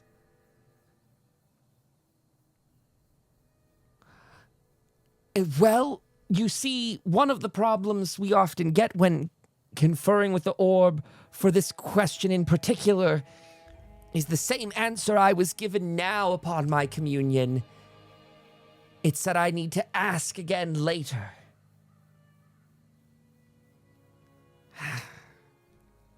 Some questions the orb finds difficult to shed light upon. The ambivalence leads me to believe that there's room for possibility. I mean, it didn't tell you no. It did not tell us no. What is your purpose here? To ask questions of the orb, or to ask questions of us? I have one more question for the orb. Ask and it will be granted an answer. Is a town of Hope in danger of the Mothman cultists? Roll a d20.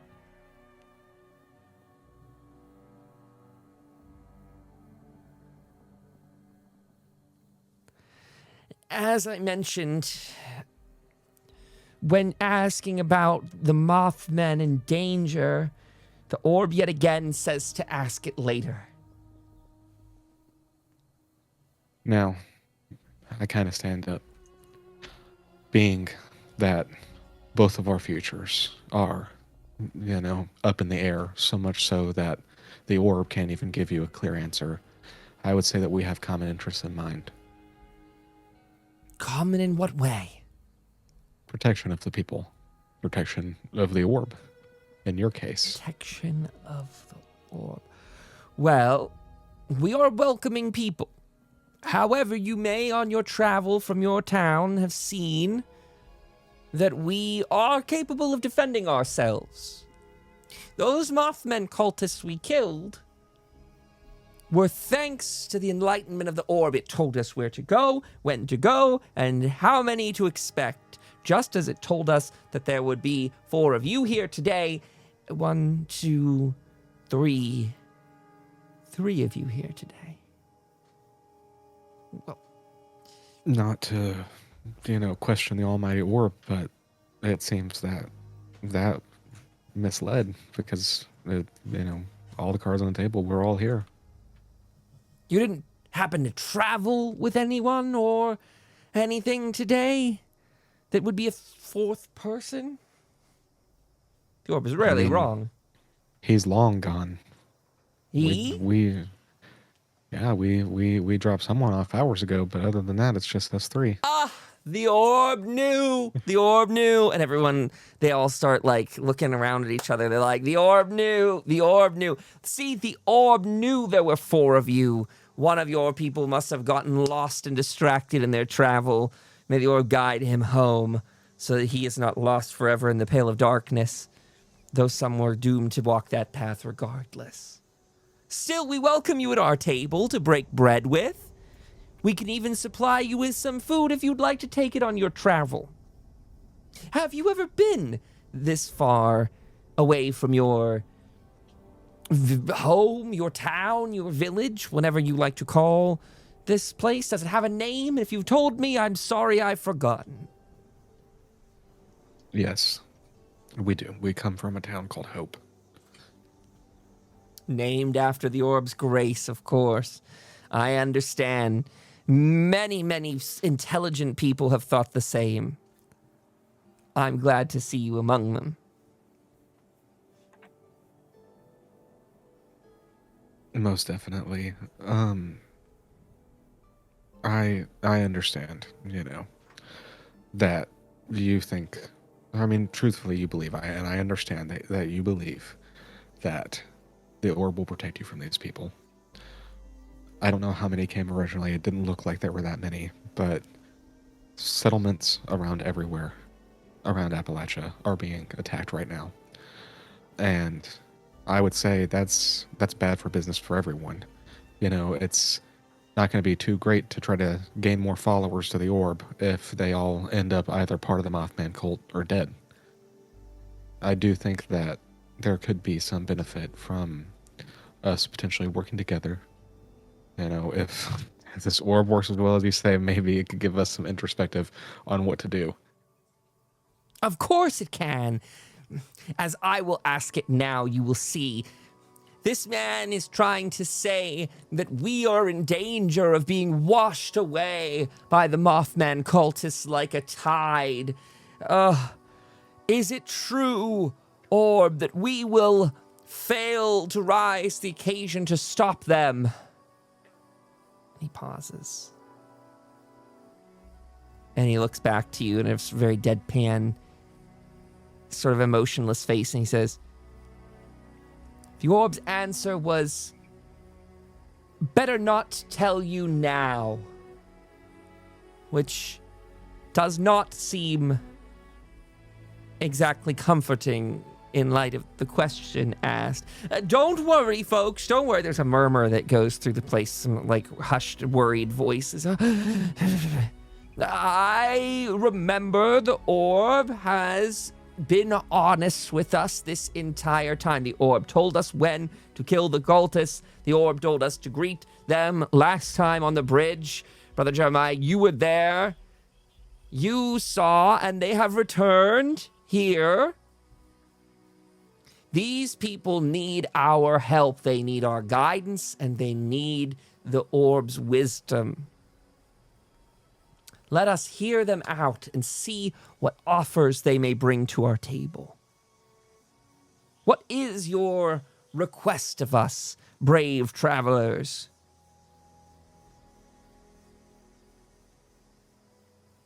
I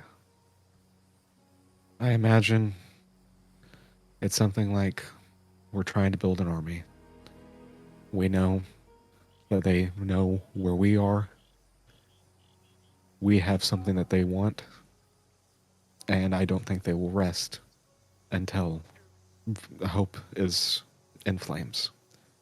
So, if you would aid us in defending the town, if and when that time comes, it would be much appreciated, and I would owe a lot to the orb. I believe we might owe everything to the orb. He turns around, and you hear, Great Orb, we have received the strangest proposition and ask for our might in combat to defend a fragile town on the brink of oblivion. Should we help these people? He turns back around with a smile on his face.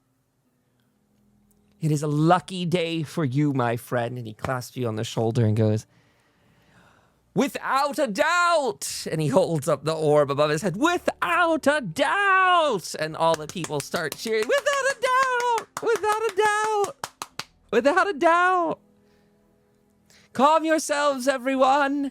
Calm, calm, calm, cool and collected. For our guests here.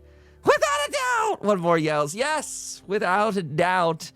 The orb has spoken. You see, every question you've asked has been met with an honest answer, except for those ones that it couldn't answer because, well, I blame it on the treachery of the Dark Ones, them and their cursed wings of the night.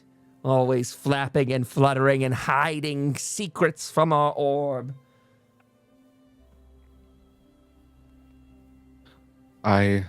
You guys seem all right. That orb seems very powerful. The wise one might have need for that, maybe. Ask another question and it will answer you.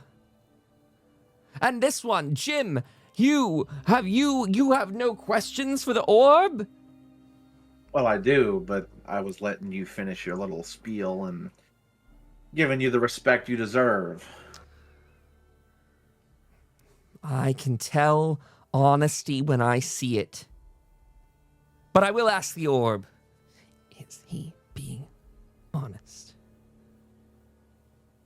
The orb replies no. Maybe you don't believe in the orb's wisdom just yet, but you'll see. All in due time. Well, I may if it can answer me one question. Ask, and it will answer. All right. Well, orb, is there a meaning of life? Go ahead and roll d20. Okay. Great orb, you've spoken to me before. Is there a meaning to life? The orb says, most likely. Oh, yes. Yes, of course, everyone. Of course, most likely. The orb is truthful.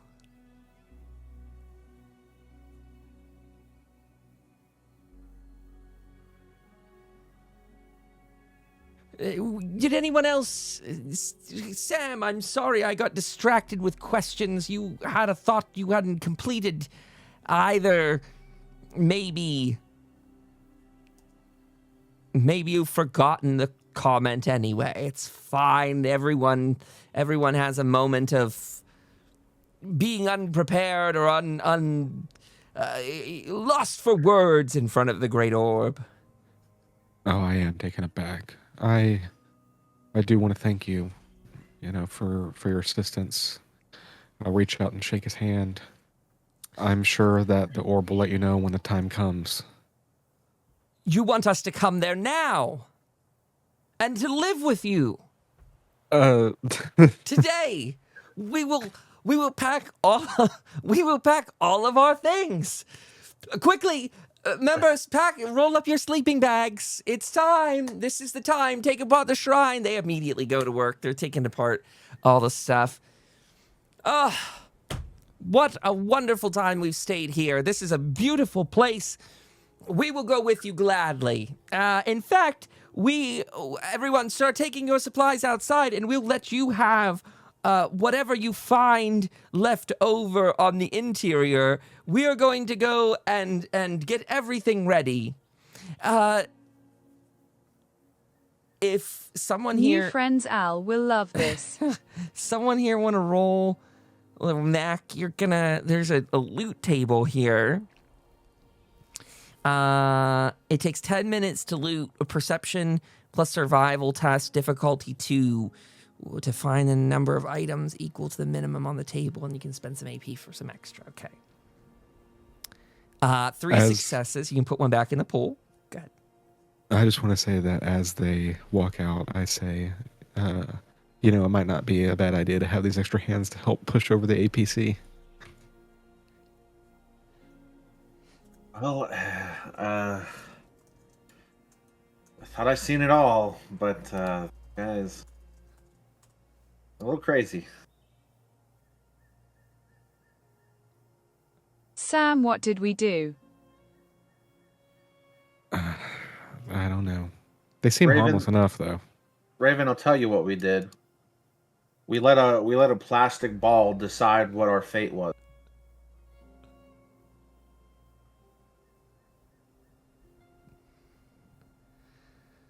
Is that any more wild than what we've done thus far? Surely we gotta at least look. I'm just gonna say this: seeing that they're already way out of their minds, I say we let him have a little bit of that dust and see what happens. Hey, I pray to Moth, the wasteland is wild. I don't know. I think we should be careful with it. It worries me. Again, what if it activates something and then turns them into some crazed Mothman cultist?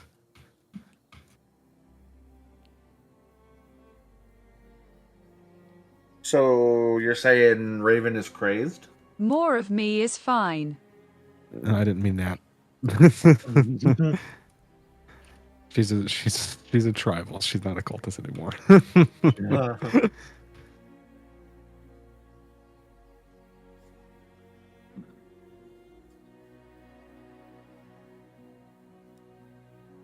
I'm only a little nuts. Brief interruption that if you want to spend any AP that you've got in your pool, the other areas to expand loot could be clothing, food, junk, or chems. If anyone wants to spend any extra AP here.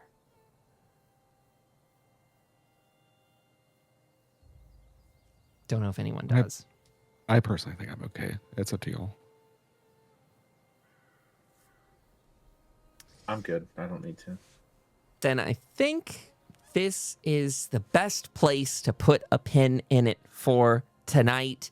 It is 10:30, which is our new time to conclude because we're going to try and record a little bit of an after show for everybody as well. These might be something to go up on Patreon and the rest. We had a fun, I didn't even tell the gang this, but last time we recorded, we did an attempt to record a little post thing, which is a fun trial for us. But because the tech was being so weird, there had been this weird chain of things that happened this night, last time, and all of my recordings for it were just totally botched. And I mean, we just had fun and just bullshitted for a few minutes afterwards. But it was a crazy confluence of events where I'd like ended the stream, and earlier I have this like audio backup, but I'd closed that because I had to restart the mixer because there was a weird pop. And then when we finally had this program open, Audacity, to record it, it didn't capture my friend's voices, just mine. So this time we have all the things set up in advance to do that, and should have no problem. So I'm going to give you all the sign off for this episode. A good reminder that if you want to grab any of the cool gear from the Bethesda gear shop, we get a 20% off coupon that we can give to all of you. And the code for this week will be BTales20 and 21. Should those fail, just keep up in that number at the end, 22, 23, 24. But it's always prefaced with BTales, like Bethesda and Tales. And yeah, so that'll save you 20%. We get 10% kickback off of that. If you go up to the Modiphius site, let's say you want to go and buy actually a copy of the game, and shout out that this is one of their maps. This is, I think, the very first of their custom map pack that they've made that is available. And if you want to grab this or any other items for this summer, if people want to participate in the summer series and want to grab some books or whatever your situation, you can use the code BTales up on their site and save 10% there at every order and every checkout. And they have tons of minifigs in case you're a huge Fallout collector. You could go completely bankrupt in buying all the minifigs, from Mirelurk Queens to, I mean, just it's freaking gorgeous, the stuff they have. There's Mr. Fuzzy, there's all kinds of scenery they've got, from crashed vertibirds to the mobile homes you see in Fallout that are all split open, and it's just really cool. And DK is reminding people that there's new items up on the Bethesda shop. So I'm talking about two different stores here, just so people know. There's the Bethesda gear store, that's the code BTales21, and then there's the Modiphius site, which is code BTales. The Bethesda gear shop again has brand new Nuka-Cola stuff. They got the bar mat up there for Nuka Quantum. There's a gorgeous desk mouse pad that is the Nuka Girl on there. When I used my one coupon gift card thing the other day, I totally could have grabbed that, and I totally missed it and just boofed it on that one. But I got some really cool Fallout stuff coming to show off to people. In fact, I have one sitting here in case you all need to survive the nuclear apocalypse. I haven't actually opened this at all, but there's the Bethesda gear, vault-tec, like sleeping bag sort of thing here. Oh, my camera's being all crazy at the end. I'll pause and wait until it's done. I don't know why it does that, you guys, but go spend all your money in the Bethesda shop. That way I can afford a new computer someday to encode it all better. Anything else you guys want to shout out that you can think of? We got the summer series coming up. People should check their inboxes tomorrow, Monday, and Tuesday. Make sure they fill out the form to get in on that. You guys have seen all the campaigns that are coming out. Can I ask, are there any ones that you guys like in particular from that list if people remember? We've had a couple side conversations about them. I like them all, I'm afraid. I like the idea of the Vault one a lot. Same. Vault of Tomorrow. You get to... The Vault one got my goat. Wow. I'm going to have to make like a couple Vault ones or something, because that is by far the number one going favorite. And as a Vault lover, as someone who's a Vault-tec employee, I'm actually one of their best representatives or whatever my fake thing says over Will there. Goat Tech raid the Vault? Nope. No. On that note, everybody, again, we'll get you more news about it. Please go check out the Substack. Everything you need is at tftfallout.com. That'll take you right to the Substack. You can subscribe there. If you want to play with us this summer here in the same way we do this, join us. Just fill out the form. Again, that'll go out tomorrow. It'll be called something like, I think I'm keeping it something simple. It's like number 1 campaign summer series. This is just the announcements, and there's going to be more to go out over time. But if you're interested and you're hearing this and you want to get involved, leave a comment on YouTube or TikTok or get in touch over on Substack. There's a million ways to do it, but let us know and we'll get you in there. To everyone watching at home, stay super safe out there. We got a new Overseer log that just appeared on Sunday, and I'm sure we're going to have a lot more in the weeks to come. To everyone at the table, I want to thank you for your time and your energy. Thank you for bearing with me this week of power outages, and to Mac as well, who is suffering from that as well. We appreciate you being with us through all of that chaos, and we'll catch you next week for even more. So look forward to that 7 p.m. stream on Twitch and 7:30 p.m. Eastern on YouTube next Sunday. Talk to you later, everyone. Bye-bye.